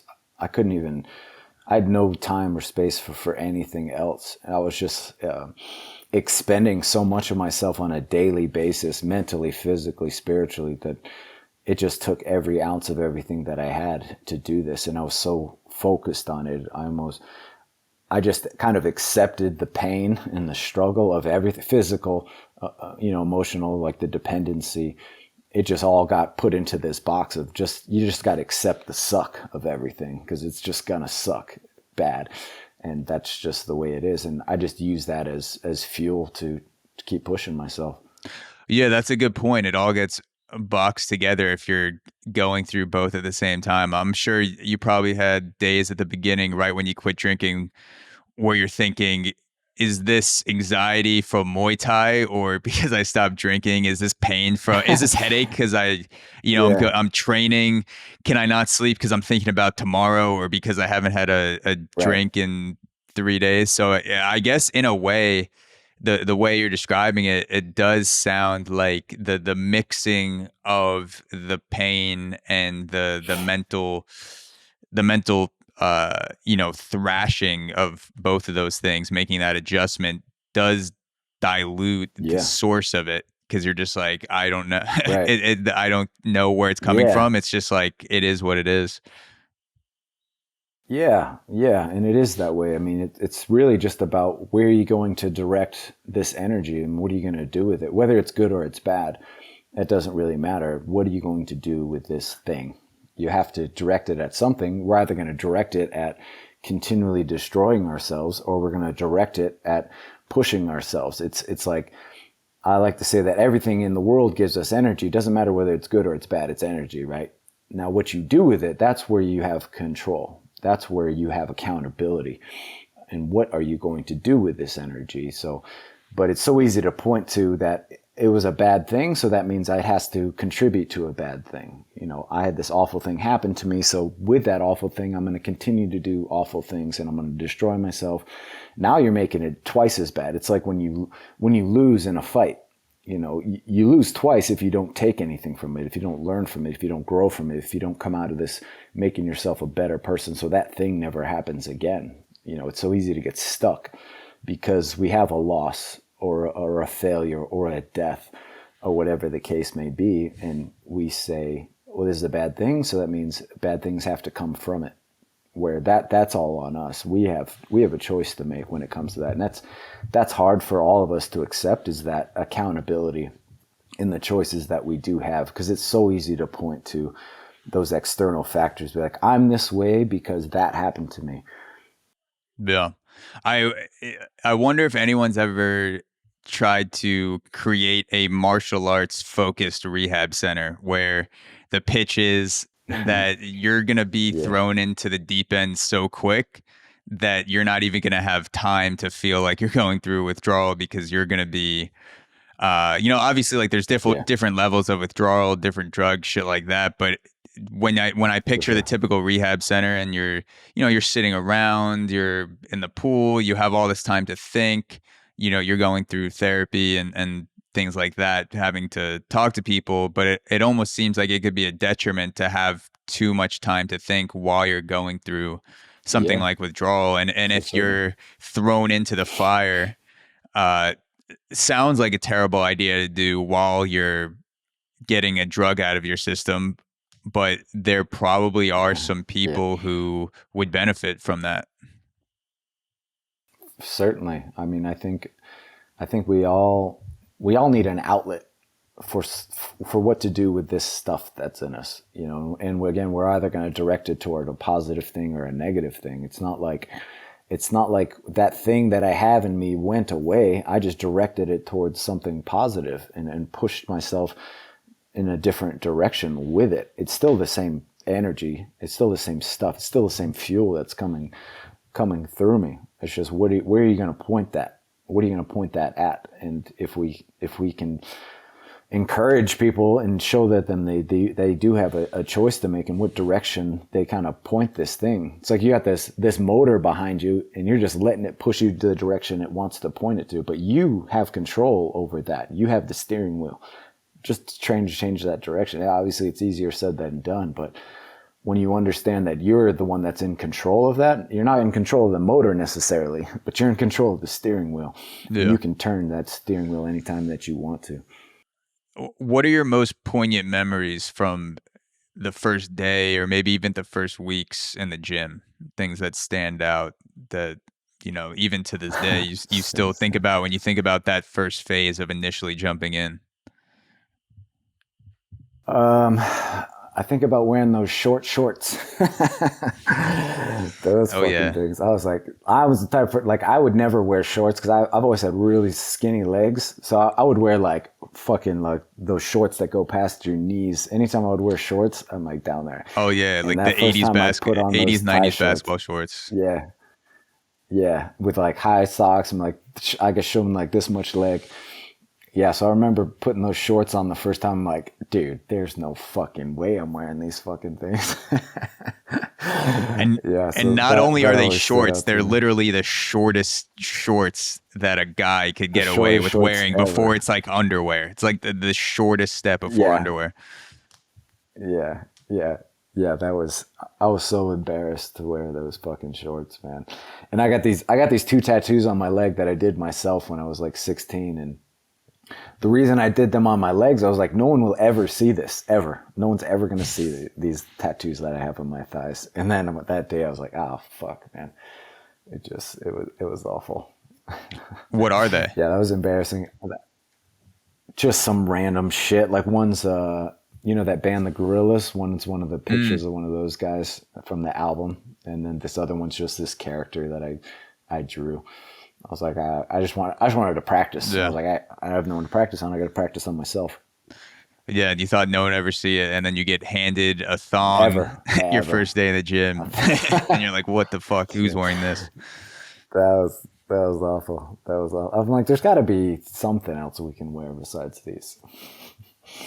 Is there something? But yeah, that. Oh yeah, go ahead. I was just gonna say that having to do things like that is like you have to get comfortable being uncomfortable. You know, this whole thing is uncomfortable to me. And I learned to start accepting that discomfort, to start accepting pain, to start accepting fear and doubt and all that stuff. I'm like, none of that shit matters. You know, I relied on that so much as if that was a valid excuse not to go towards things. I'm like, well, I'm afraid and I don't think I can do it anyway. I have no confidence. But so what? You don't have to have confidence. Just start going that direction. You don't know where it's going to go. Just keep going. You have to embrace that fear. You have to embrace that doubt and disbelief. You have to embrace that discomfort. That's so hard to do because we're so hardwired for self-preservation and to be safe and to be comfortable because it's a survival technique that's drilled into our DNA. So it makes you understand why so many people succumb to these things, because we're hardwired to do that, to stay safe and comfortable and not go towards things that are difficult and not put ourselves out there and stay in groups of people where it's safer. And like, I have people around me that I do the same things as I do, whether it's good or it's bad. That's what makes us feel comfortable and safe. And it's so hard to break free from that. Was there a physical aspect or a drill that you did within your first day or first few weeks where you thought it was a joke? The first time your coach told you to do it, you're like, that's hilarious. So I can't do that, or that's not actually happening. Yeah. I mean, yeah. First day it was like doing an entire round of front kicks, doing an entire round of round kicks, you know, doing an entire round nonstop of knees. I'm like, fuck are you talking about, dude? Like I can do like 10 and then my hips shut down and I'm just in agony and it was just awful. I mean, you know, the first time kicking pads, that's just so fucking painful, man. And when I started, it was January. You know, obviously Vegas isn't cold compared to other places, but when you're in a place, we had no heat in the building and there's like broken windows. So the air is blowing in. And my trainer used to make me hit pads at like 6 o'clock in the morning. So it was just like kicking concrete. That shit was super painful. But again, I've always been someone who can deal with pain, you know, and I mean, I used to cut myself and do shit like that. So, I almost let that pain encouraged me to hit harder. It's like the more that it hurt, the harder I wanted to hit. You know, I mean, I realized that like if you try to do it light, it's still gonna fucking hurt. Yeah. It's gonna hurt worse sometimes by doing it lighter. So I'd try to like kill that fucking thing. I'd try to break those pads in half, and that just developed me that much further because I dove towards that pain instead of shying away from it. I just pushed myself more when things got difficult and painful. I use that as fuel. I'm like, step on the gas more. You go more towards that. Yeah, I remember the first time that I got kicked in a session in the thigh, and going into Muay Thai, I was much more afraid about the punches and the punches in the face hurting, or maybe even the stomach, which still hurt, but like they're not like I know my brain is being shaken, but the actual pain of being punched in the face was not as much as I thought it would be. Like the sensation of it, because I'd only experienced like shoving or like more like locker room grappling, like shit like that, not like straight like undefended punches in the face. And then the first time I got kicked in the leg, and a fucking shockwave just went through the nerve in my leg, and I felt like my leg shut down. I was like, holy fuck, like I never even considered that this would be the thing that shuts my body down, is getting a kick in the thigh. Right. And the first time I experienced that, like I literally made up a story to my trainer, because I started tearing in one of my eyes, like the first session where we were doing kicks. And this was true at the time. Like I was seeing this girl, and she had gotten in an ATV accident, and like I was sad about it, like that she had messed up her back, but I wasn't thinking about that at the time. And so when my trainer was like, "Are you okay? Like, are you fucking crying?" I started telling him this story about how I was like concerned about this girl, and just like so much pressure to handle during a session, when in reality, like the shock of being kicked in the leg, like not even that hard in reality, just like having never conditioned that part of my body before, just ignited this response that I couldn't control. And it was fucking like I was in shock at like how much that action could hurt. Like I've been hit by ball like 92-mile-an-hour baseballs in the back. Like I've had that kind of like pain of like a small object hitting you, but like someone's shin colliding with my thigh. I'm like, Jesus fucking Christ. Like I'd rather take a baseball in the back any day than have someone kick me in the fucking thigh. Yeah, that's hilarious, man. But yeah, it's such a unique sensation. There's nothing like getting kicked in the leg, particularly if you've never had it happen to you before. You know, you see it and you're like, oh yeah, I could take that. No, you fucking can't. It's the worst shit ever. You know, especially when you're watching it on TV. Like you're watching people eat it, like they're not even reacting, and like their legs are obviously super conditioned. They've taken thousands of kicks in the leg, and like you see people get knocked out from punches all the time, and some head kicks here and there, but like kicks in the leg, I'm just like, oh yeah. This doesn't ignite a response in someone's face. They don't even flinch in the cage. I guess this doesn't hurt that bad. And then to actually have it happen, you're like, nah, it fucking kills like a motherfucker. It's pretty hilarious looking back on it. There's really nothing in life. Yeah, there's nothing in life that you can even compare or relate to until that's happened to you, and it's eye-opening to say the least. Yeah. So you trained with Master Toddy in Vegas, who's an absolute legend in the fighting world. So who is Master Toddy, and what was he like as a coach? What was he like as a trainer, as a person, being in the gym with him?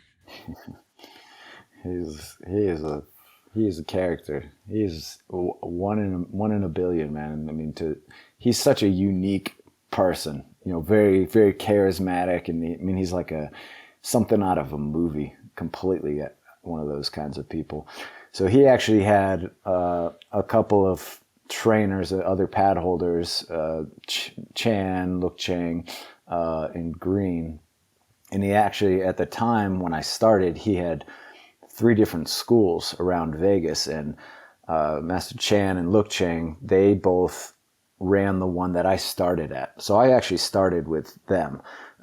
They were who I started hitting pads with, training with. I didn't start working with Toddy till about a year in, probably, or 6 months to a year. I mean, after my first fight, he was like, dude, like, yeah, I want to start working with you. And you know, when he saw how I just refused to give up and just the heart that I had, he started working with me. But they were always like my main trainers. And then eventually they shut all the schools down and opened a big one where everybody was, which was great. And so all of us were all under the same roof, and we kind of worked with everybody. Toddy was always he was kind of always the man behind everything. You know, that's like the other guys would hold pads and do all of the work. Toddy would come in and be like, make this little adjustment, do this a little bit different. He was always an amazing coach in the sense that he could tell you the smallest detail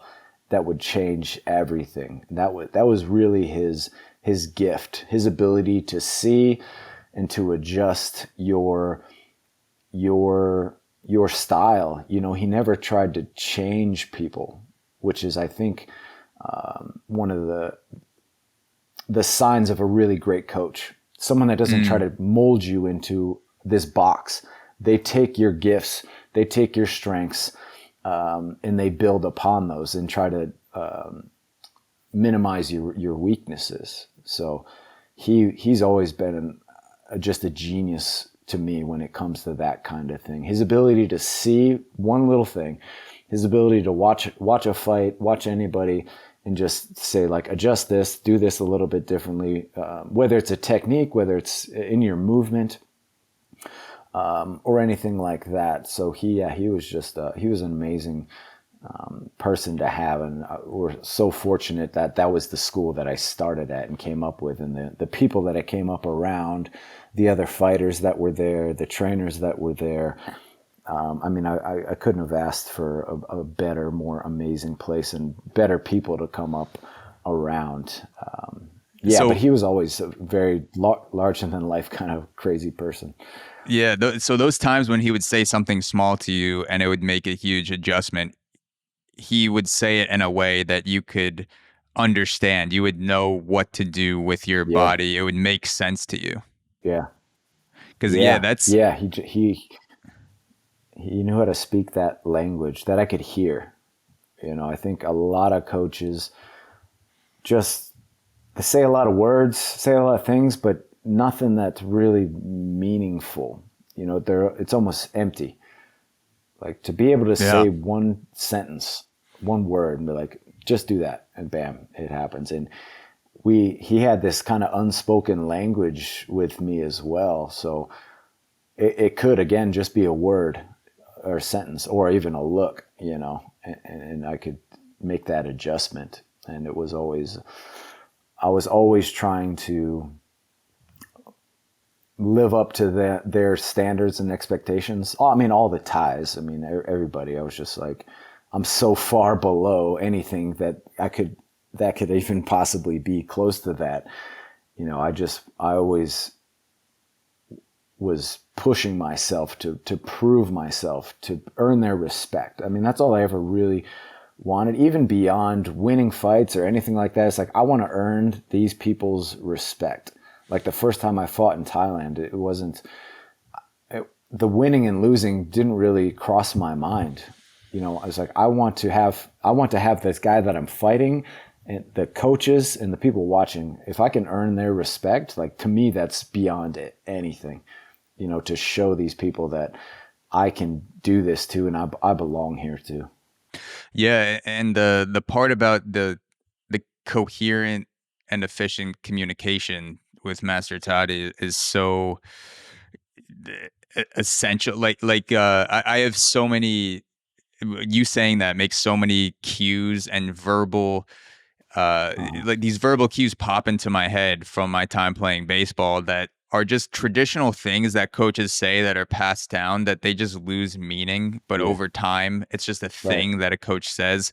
And it's kind of a running joke among pitchers like it's so overused. One of the things is drive through your back leg. That's something coaches will always say. They go out to the mound, maybe you're not doing well, and they say, you're not really driving through your back leg. And I'm just like, what the fuck does that even mean? Like, do I push off of it? Do I drive through my like heel part, my toe? Like there's just all these things. There's another one, pick up the dollar. Like when you finish a pitch, you should be able to like pick up the dollar off the ground, but it's like different pitches do different things to your body. So there's just these traditional, almost like word vomit athletic cues that are passed down through baseball that have since meant nothing for decades, but they're just things that are said by terrible coaches that maybe they were told that too, and they're just like saying it, and if you ask them what they mean, they like they wouldn't be able to explain it. It's just like something that everyone says. So it sounds like it was a huge advantage to have a coach that was able to communicate those cues that were the desired outcome in a way that you not only could understand what he's saying verbally, but also physically adjust those things in your body based off of what he was saying. Yeah, for certain. And I mean, it was never lost on me how lucky I was to have those people. I mean, especially over the years, I've seen exactly what you're talking about. It's just this very formulaic way of teaching. Be like, oh, just say this and do this, and that's how you fight. But without the ability to explain details and the fundamentals of those things and the different aspects of techniques and timing and placement and everything like that, all you're doing is just regurgitating words. It's like the way that school is. Like you memorize words and facts, but what does that actually mean? If you can't put that into practice, it's really nothing. And again, as you said, a lot of people are learning that way. So it's not even necessarily their fault. That's the way they were taught too, and it just goes back and back and back and back. Unfortunately, it's easier to teach that way. To just, here's the formula, do this, and you're going to progress to a certain degree just by following that formula. But as far as making real, genuine, good, talented fighters, like you have to have that those details and those aspects and that education and that experience. And so few people do, particularly when you're talking about Muay Thai. I mean, it's just not there. The education isn't there. The experience isn't there, which has also encouraged me and motivated me to, it's like, I've had the ability to do all this stuff. I need to pass this knowledge down and this education down as much as I can. I want to ask you about the build up to your first fight, but I'm just going to take a piss real quick. I'll be right back. So to go back to the first period of you training with Master Toddy, what was it like getting ready for your first amateur fight? What was the story of that build up to, that first conflict in the ring? Well, it was always kind of I was always on that same path, because from day one, that was my goal. My whole point in doing this was to get into the ring. So everything from the start to that first fight was always that same trajectory and path and journey. Like train as hard as possible, do as much as possible, learn as much as possible. Every second of every day is just, when can I fight? When can I fight? When can I fight? When can I fight? And then, my first fight was nine months in. I finally was like, all right, we got a fight for you. And I was just like, oh, fuck, finally, man. Like every day I was like, when do I get the fight? When do I get the fight? And I was like, I started feeling like it was never going to happen, like, when are they going to let me do this? It was, I was greedy. I was like, I want to get in there now. I want to fight today. Is 9 months quick? Would you say that's quick, or is that about average for someone who's training daily? Not necessarily. Daily? I wouldn't say it's like 6 months would probably be quick. And again, like if you're training like I'm all day, every day, doing as much as possible, not here and there kind of thing. Yeah, you could be 10 years and not fight, but someone that's completely dedicated for certain. I wouldn't say it was quick. It wasn't long either. It was like the perfect amount of time. So you have the idea of how the fight's gonna go, and then the actual fight happens. What happened that day? Come fight. Yeah. So from the point that I started, I took to this sport like a fish to water. I developed so rapidly. Again, because I was so focused and driven, and everything I was doing was geared towards getting better. And again, being just an athletic person, I was just making gigantic leaps every single day. I was progressing so rapidly that even after a couple months, people thought I'd been doing it for a while. I thought ignorantly that this is just the way that things work. When you turn your life around, you start making good choices, you start pushing yourself. I thought that I was just going to keep going on this trajectory. I was going to fight, I was going to not smash this dude. I was going to be like amazing fight of the night and just keep on going to the top. And I went out there and got fucking annihilated real quick. So actually what happened was the guy that I was supposed to fight didn't make weight. So it was a bunch of the people from the gym. We all went up to Salt Lake and we had fights lined up, and the guy that was supposed to fight, he missed weight. So they ended up matching him up with another guy from my gym. And then basically I didn't have a fight, and I was just crushed, man. I was so crushed. It was like, I did all this work, went through all this shit, all this suffering and pain, and then now I don't get to fight. And my family had driven up there with me. Gina was there. And I was just crushed and devastated. But they were like, all right, we're going to see what we can do. We'll try to find somebody for you. Maybe we can get someone to step in. And they called me later, and they're like, oh, okay, we can only find one guy, but he outweighs you by like 20 pounds. And he's already had about 20 fights. And I was like, dude, I don't give a fuck. I'll fight anybody. I don't care. What's your weight? I was just like, what's your weight at the time? So I was supposed to fight at 135 and 135, 140, and he was like 160. And, okay. They were like, big difference. Big difference. And they said they couldn't let the fight happen unless I was able to get closer to his weight. So I had to weigh in with all my clothes on, with my boots on. I drank like a gallon of water and ate all this food. I was still like 10 pounds under. And they're like, all right, we can let it happen. But yeah, I was so focused on this and so ready for this. And again, thought that it doesn't matter who's in front of me. I'm going to smash these fucking people, whoever it is. Yeah. Again, you have this view of how you think it's going to go in your head, what it's like to actually get in there and fight. And, so I went out there and I just wanted to say real quick, we used to have this because the weighing in is giving me flashbacks. So with baseball, we had, you technically don't have to be at a certain weight to play a position. It's just better that you maintain a certain weight throughout the season. So if you were 200 pounds at the start of the season, you couldn't drop below 190, 185, whatever it was set at. And we would weigh in every Friday at before our Friday lift and conditioning. And inevitably, some guys drop weight.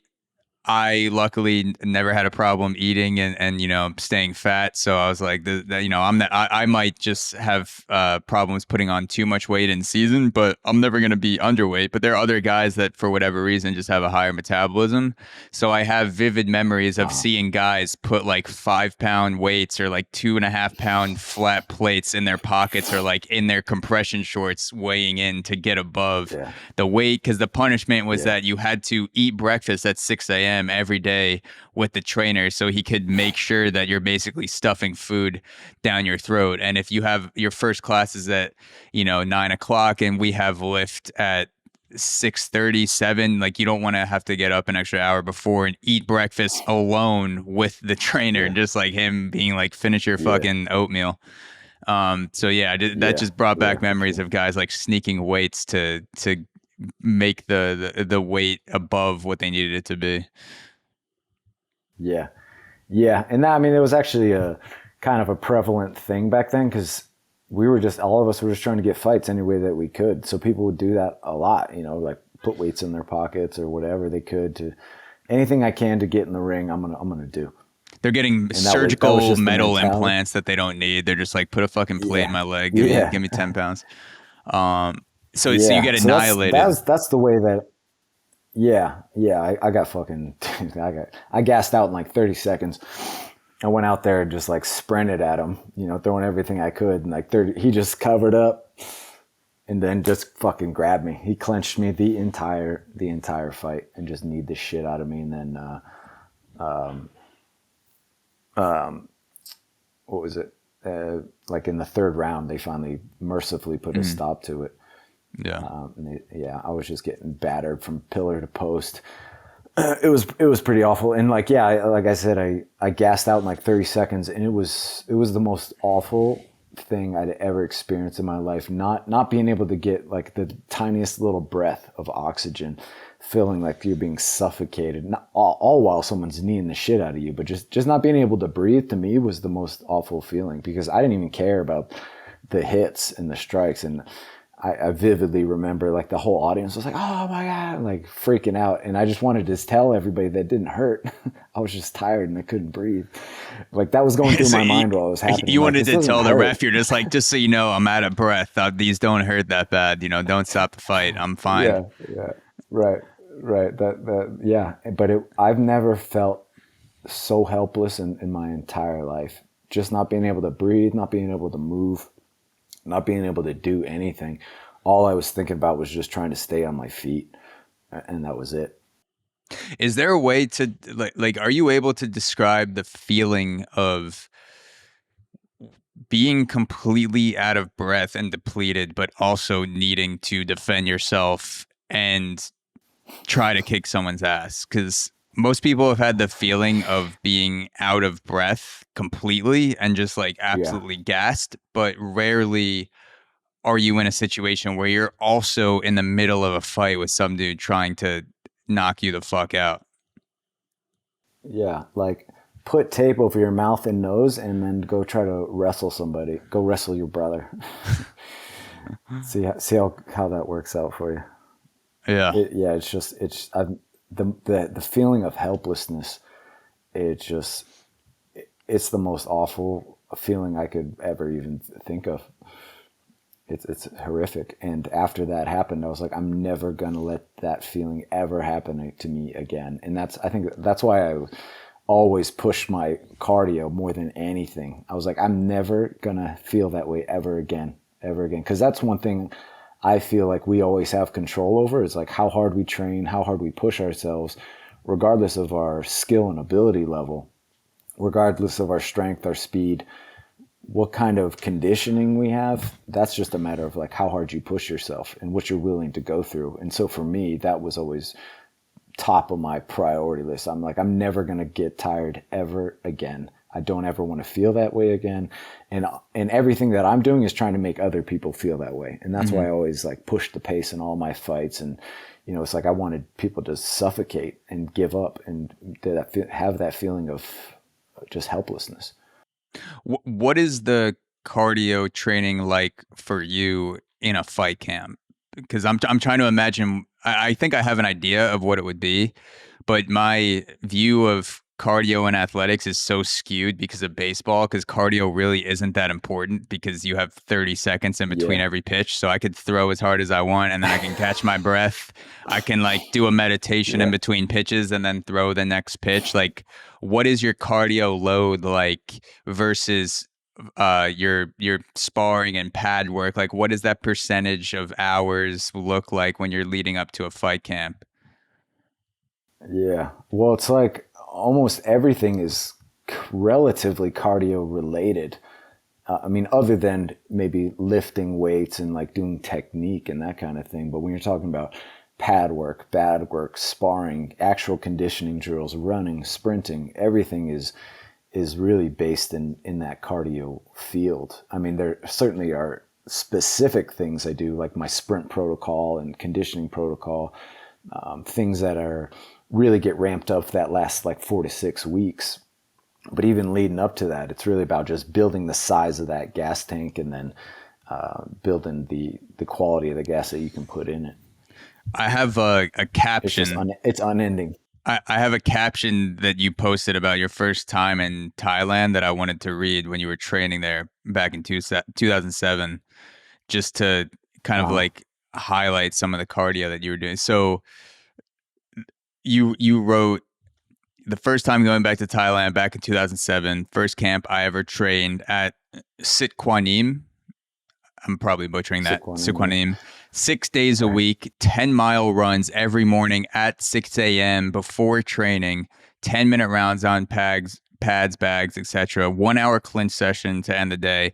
Every second of every day, I was on the verge of passing out, and my body and mind were screaming at me to quit. But I told myself, don't you ever dare slow down or give up, even if it kills you. Going through 3 months of brutal training all alone, no cell phone, no computer, no TV, no one to talk to. No one spoke any English. That trip taught me so much about fighting, about life, about what it takes to be successful at anything. You have to put in the endless work. You have to pay your dues, and you have to keep showing up no matter what. Never give up. To go through 3 months in that state of mind is fucking insane. Like that is, it sounds like a wild experience. I read that the first time, like my brain is so like fucked up. I'm just like, damn, no phone. Like at the end of the day, and you're just dying. You just ran 10 miles. You got the shit kicked out of you. You can't even watch porn and jerk off in peace and like just like fucking do anything to, you know, ease the burden of the next day that's about to come. But that sounds like a fucking experience and a half. Yeah. I mean, there was really nothing to give me any sense of relief or break, or I was just stuck in this.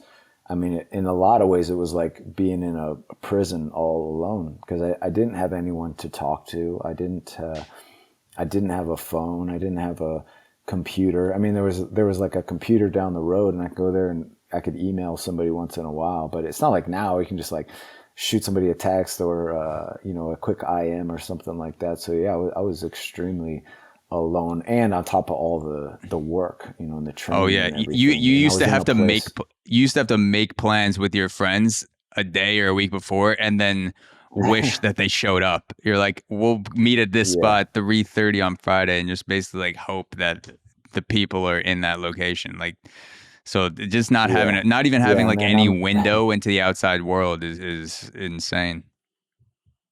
Yeah, and like I said, nobody where I was at spoke a word of English, so I couldn't talk to anybody ever. It was hard.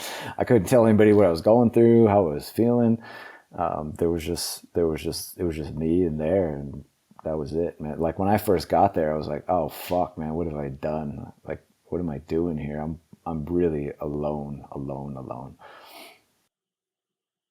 So if you needed to change something with your training, or you needed to do a drill that wasn't apparent by just holding up pads and saying, kick this, how did someone tell you to do something? Like, how did they communicate it?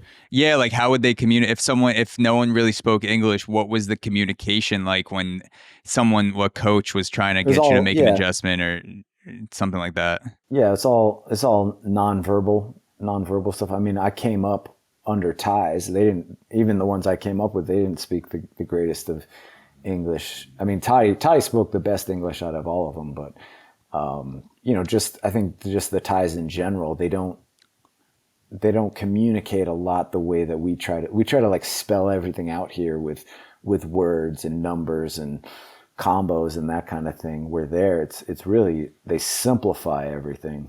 It's like left kick, go forward, move, that kind of stuff. So yeah, I mean, in a lot of ways, it was, that kind of thing is really geared towards the way that I work. Nonverbal communication, just physical showing stuff. That's the way I operate the best anyway. So it was, that aspect of it was good for me. Just like, just do it. And that again is the kind of the Thai approach. It's like, just do it. Just keep doing it. You're going to figure it out. Just go kick that bag 3,000 times. You're going to figure out how to kick by the end of it. Yeah. Yeah. So the Thai mentality, more simplistic, like you said, just fucking try to do it. Eventually you'll just run just into do it. You'll figure Yeah. it out. Just do it. Yeah. Yeah. What else is, from your experience, what stands out about the Thai mentality that is a difference from the Western style of Thai training or Muay Thai training or even martial arts training in general? Like how else does the Thai mentality differ from the West? Well, their focus certainly, and nobody's there for any other reason other than to fight and to get better at fighting. Nobody's there to be on Instagram. Nobody's there for how their peers are going to view them. I mean, they're all there. That's their job. It's their life. It's their death. It's 100% focus. Nobody's fucking around. Nobody's playing around. Nobody's off, gossiping or talking or screwing around. Like, you're fucking training your ass off from the moment you get there to the moment you leave. And that's it. And to be surrounded by that and immersed in that mentality is everything. I mean, because that's the mentality that I had. So to be able to go there and be surrounded by people who are at such a higher level and to have that same kind of drive and focus. This is their life. This is how they feed themselves and feed their families. It's not a hobby. Nobody's doing it as a hobby. They're doing this. This is their life. This is their only avenue out of poverty. So when you're immersed in that culture and that mentality is, you can't help but be absorb that. So did you feel like you were going home in a way when you went to Thailand because you vibed with them more than maybe other styles across the planet? Yeah. I felt like I was, but I also was such a foreigner and someone that didn't belong and someone that was viewed as, oh, here's this guy that's going to come here. He's going to give up. We're going to make him give up. So I was very much an outsider until I showed them, I proved myself. That was, once that happened, and it was, I was like, I'm just surrounded in that same kind of mentality, that same outlook on what this is, why we're doing it. In that aspect, that's what I love so much about it. Because when you're here, you're surrounded by all different walks of life, all different motivations, all different reasons for doing this thing. Obviously you have the fighters, but you also have everybody else, which is like 90% of the gym.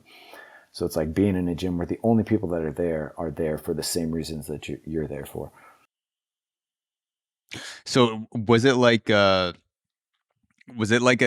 joke for, not a joke, but like just a part of the Thai style or the Thai culture that if a foreigner came in, they would say amongst themselves, like, let's see how long this dude lasts, or guy or girl, just to because they have so many people coming in from around the world. They're just like, all right, this person's here now. They're all gung ho. Let's see in 2 weeks, this person will be fucking gone. Is that kind of like the vibe at the beginning until you proved yourself? Oh yeah, without question. I mean, when they called me up to do my first pad session, the entire gym stopped what they were doing and stood there and watched me.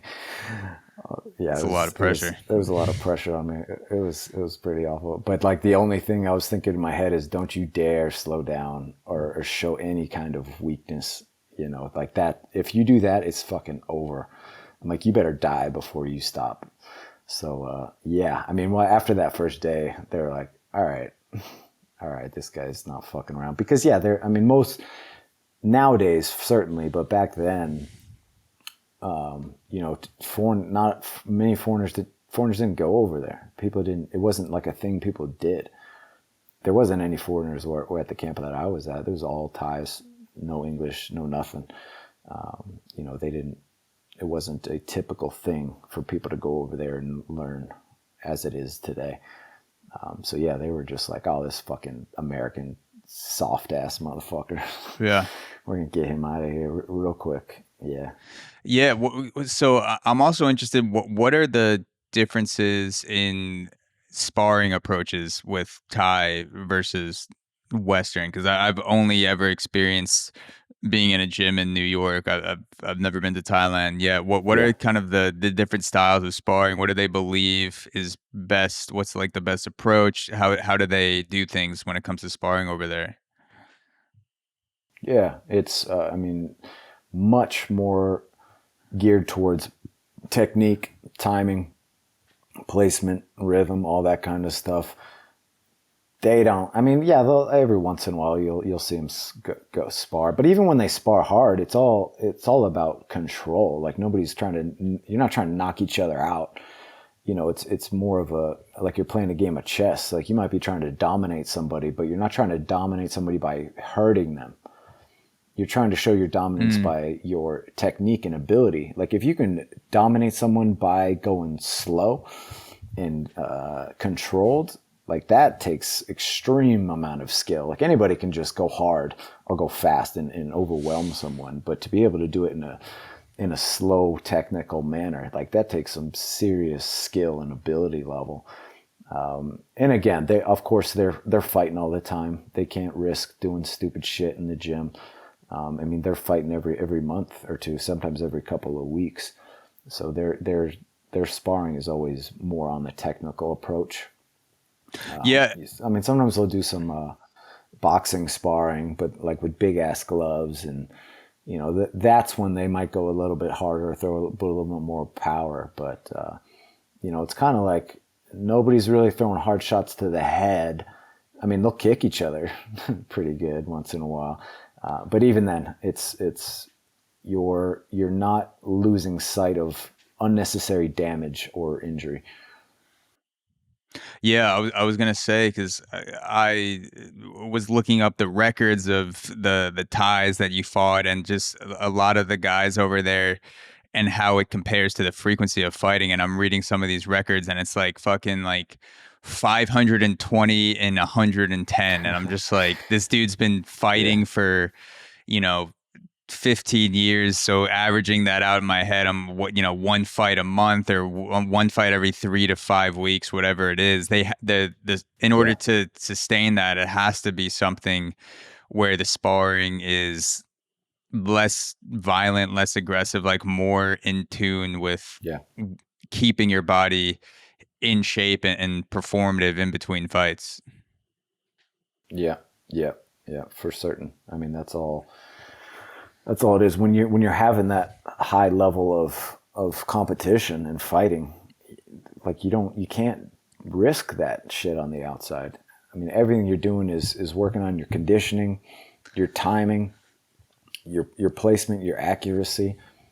I mean, if you do that right, then the fight will be the fight. You don't need to fight on the outside. Yeah.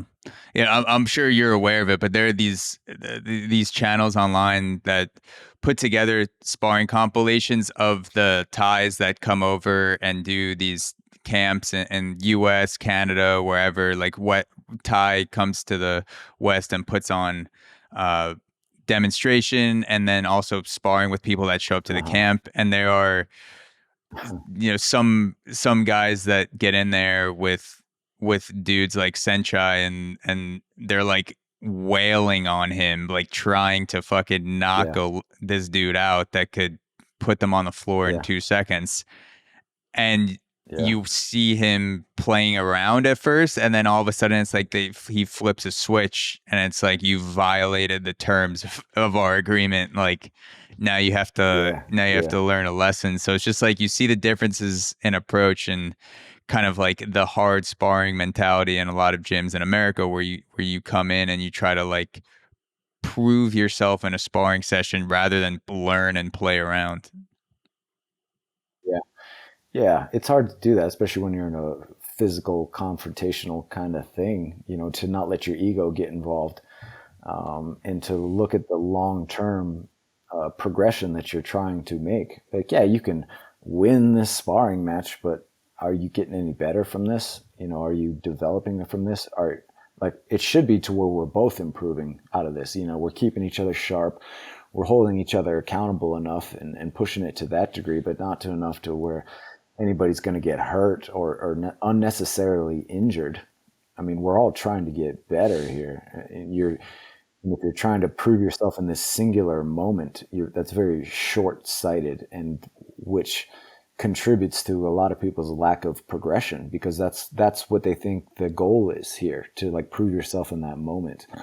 You're not really getting any better, and that's why you do see that lack of progression in a lot of fighters and a lot of gyms, because that's all they're thinking about is just beating each other's head and not really actually improving. Yeah.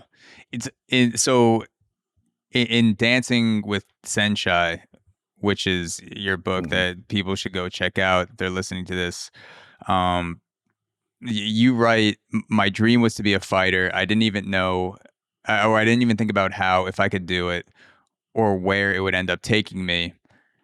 One of the places that obviously took you was fighting Saenchai. So I wanted to ask you, how did that fight come together, and what was it like fighting a guy like that? How did it come together? He had actually mentioned me in like an interview or something years prior, which was like baffling to me at the time. Like, how do you even know who I am, let alone say something like that? What was the mention? Was it like calling you out, or was it like I like this guy's style? Not really. Kind of just talking about different foreigners around the world, you know, fights with them. You know, it was getting to the point when he was starting to expand where he was fighting, not so much solely in Thailand anymore. He really just kind of mentioned my name. It's not like people acted like he called me out. I'm like, he didn't fucking call me out. So he said my name. That's different. That's the marketing kicking in. Like, so, fuck, Saenchai. Saenchai called me out. How can I talk shit about him? That conversation kept going on ever since that happened. And then I continued to progress and fight higher and higher levels of people. And it was one of those things that was just talked about like that. Like, yeah, maybe one day it would happen.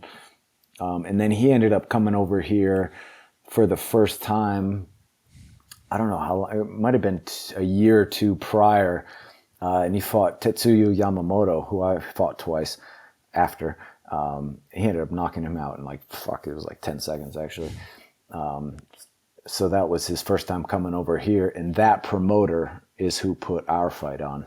Because I actually fought Malaipet prior, maybe a year prior, on that same promotion. And it just kind of happened that way. It was kind of I don't know how the fuck it happened, man. It was just like, it just kind of worked out that way. It was, I never really thought that was ever even a possibility. I mean, like, it was a continual thing ever since the first Thai that I fought, Coke. Every time it happened, I'm like, dude, people were like, you don't belong in there with these fucking people. Like, every time I fought someone from like a certain point in my career, every fight that I had was, you have no business in the ring with this person.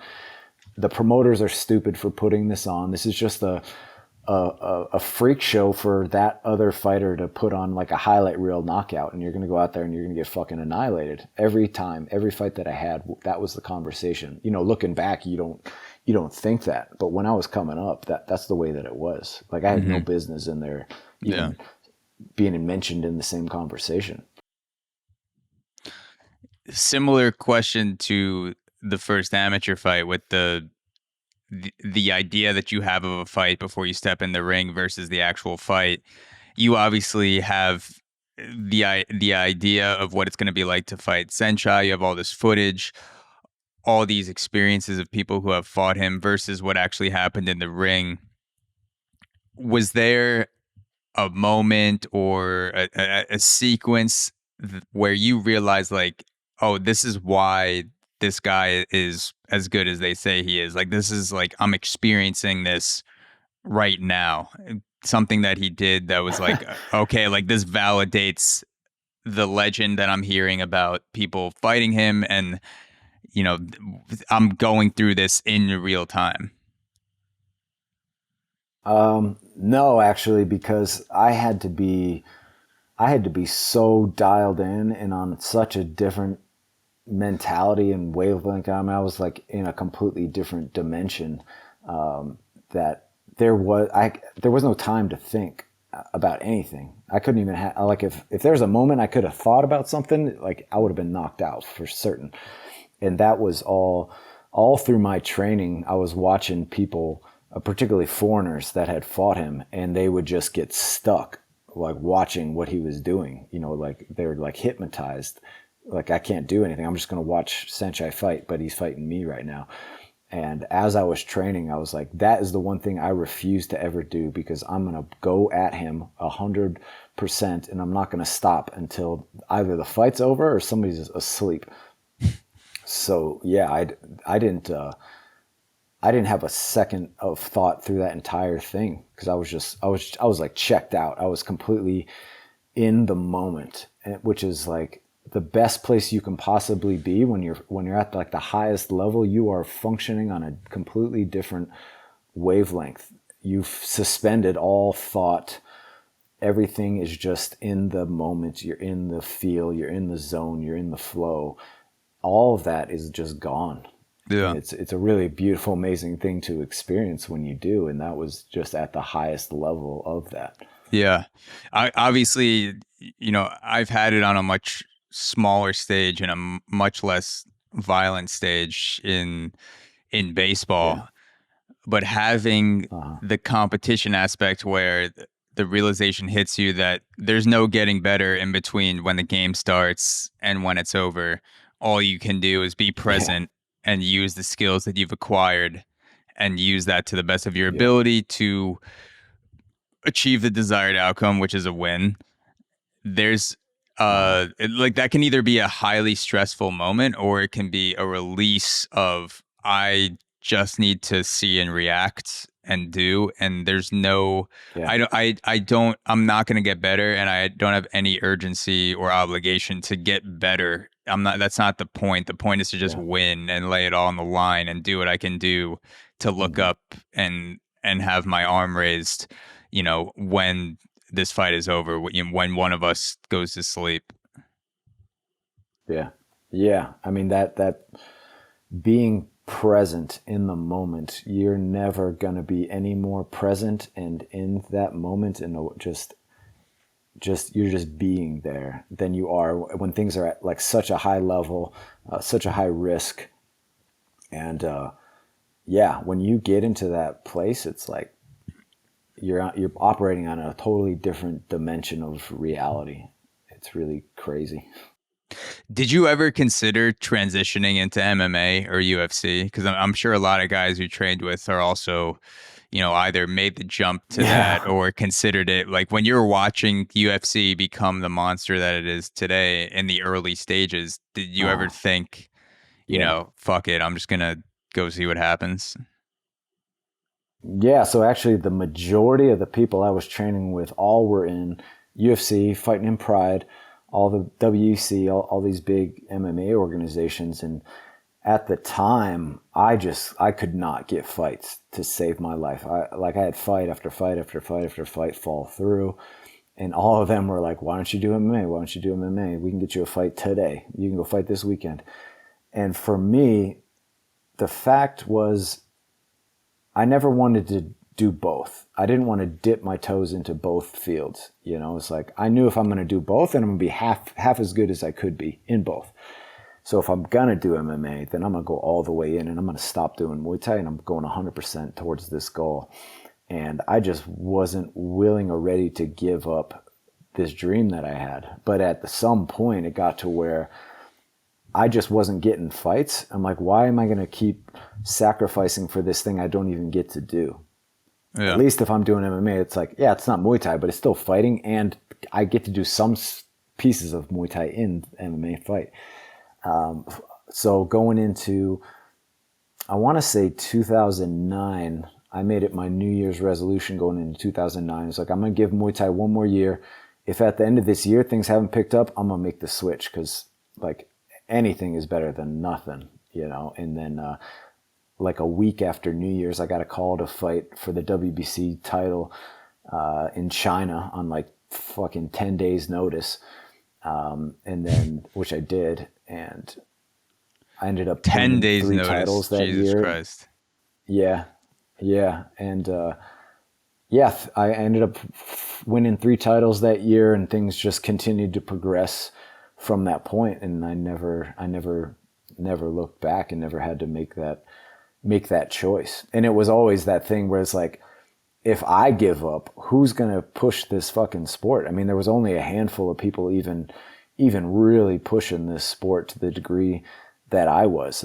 So you know, I felt a sense of responsibility to keep doing it, because it was so easy to make that switch. But like, so many people are just like, hey, I can go make money. I can go fight over here, do MMA. But who's gonna be pushing this? Who's gonna help this? Because if I don't do it, who else is there?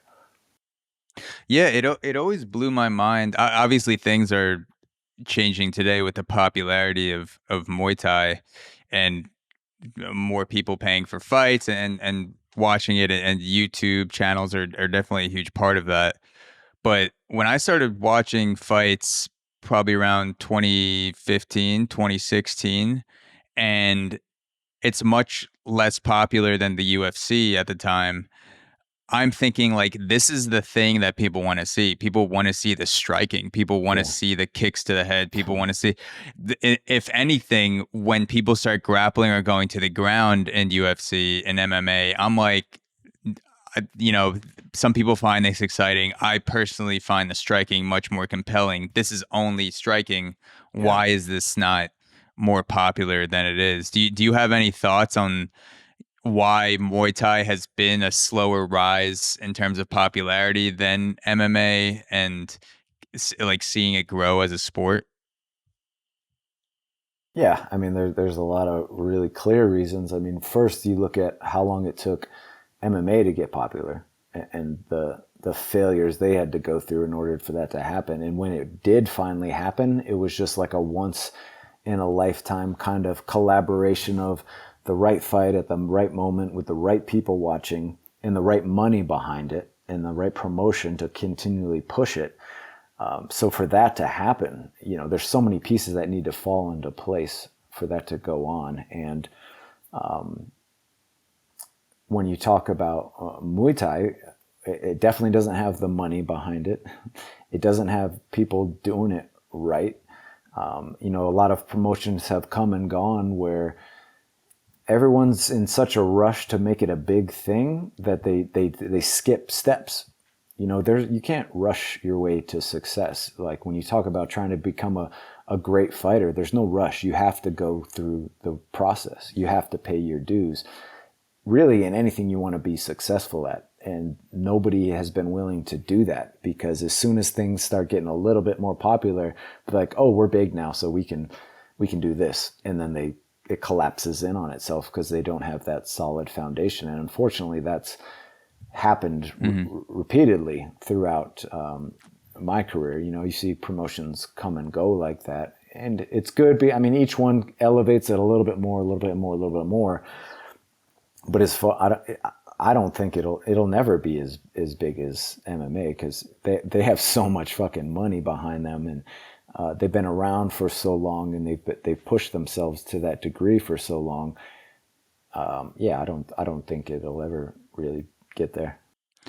Yeah, I could see Muay Thai catching up to MMA though, because so much of the rules in MMA and organizations like the UFC are geared towards keeping people striking and keeping them like in the zone of that style of fighting, because that's what the general person considers more exciting. So I don't know. I could see like someone putting money behind it. Maybe there's a billionaire out there who just fucking starts training Muay Thai one day and is like, I'm gonna, you know, fund my own organization, compete with the UFC.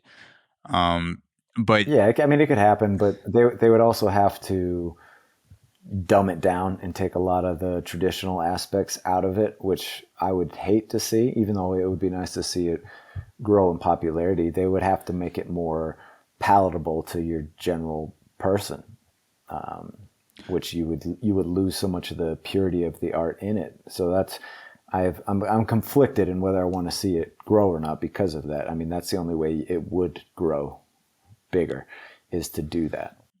What do you think would have to be taken out of it for it to become more palatable?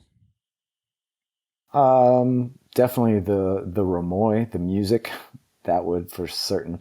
A lot of just that kind of tradition. I mean, you look at MMA now, and you're watching Nike ads, and fucking like everyone's wearing the same uniform, and the conformity that it comes with, which is unfortunate because you look back at like the Pride days and think of how unique everyone was and the different styles everybody had, and now it's like, I mean, everyone's kind of the same fighter to a big degree. There's very few unique personality types, very few unique styles because of that. Everyone starts to get put into this box, which I fucking hate, even though, it's bigger. The more people are doing it, there's much more money involved. You got to take the good and the bad. So as we end off, I'm sure you've been asked this question 17 million times, but I want to ask you the age-old question, which I already know. I won't say I already know what you're going to say, but I have an instinct based on what you're going to say, and I'm interested to see what you say about it. So if you're going to get in a street fight, there are typically 3 martial arts that come up that would be the best to learn to defend yourself in a street fighter and the conflict. And those are Muay Thai, boxing, and jiu-jitsu. If you were interested in learning a martial art primarily to be able to walk away relatively unharmed from a street fight, what would that martial art be and why? Sprinting. Good answer.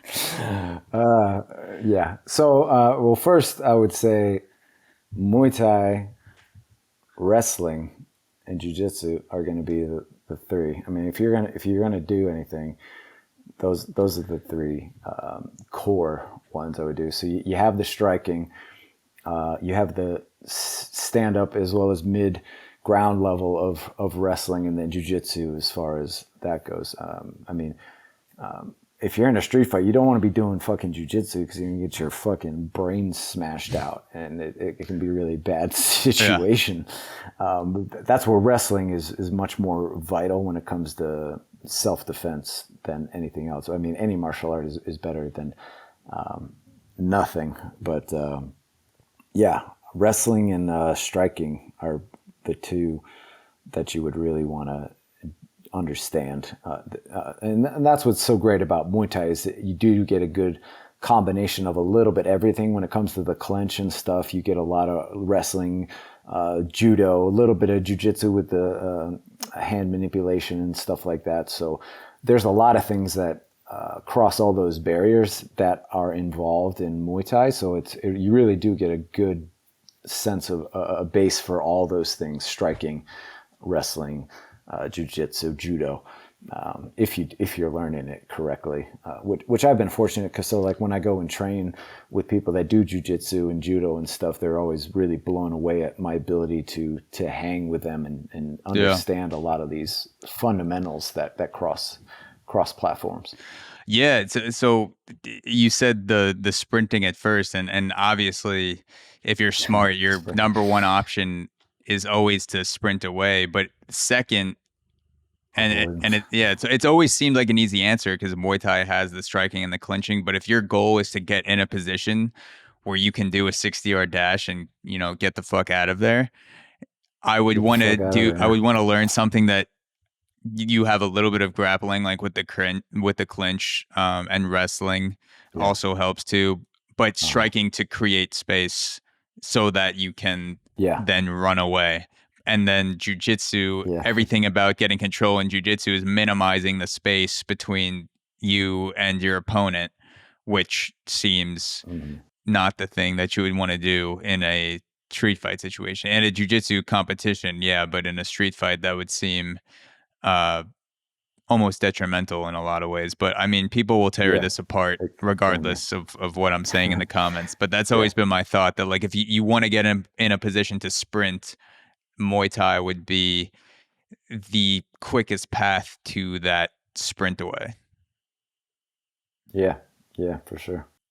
So, where can people follow you? Where can people keep up with your work? I know you also have a lot of dope art on Instagram as well, multiple accounts. So people should also check that out as well. Yeah. Where can people keep up with you? Yeah, so my website is thesoulasssassin.com. My social medias, Twitter, Instagram, that kind of thing is The Soul Assassin, DA Soul Assassin. My art page is The Soul Artist, which you can link through my actual, my main Instagram page. And I got all that art and stuff up on my website as well. Thank you so much again for your time, Kevin. This has been an absolute blast. You know, talking about your career and philosophy, mentality, things like that. I know people will take a lot of value away from your words this episode. So I really appreciate it. I appreciate you having me.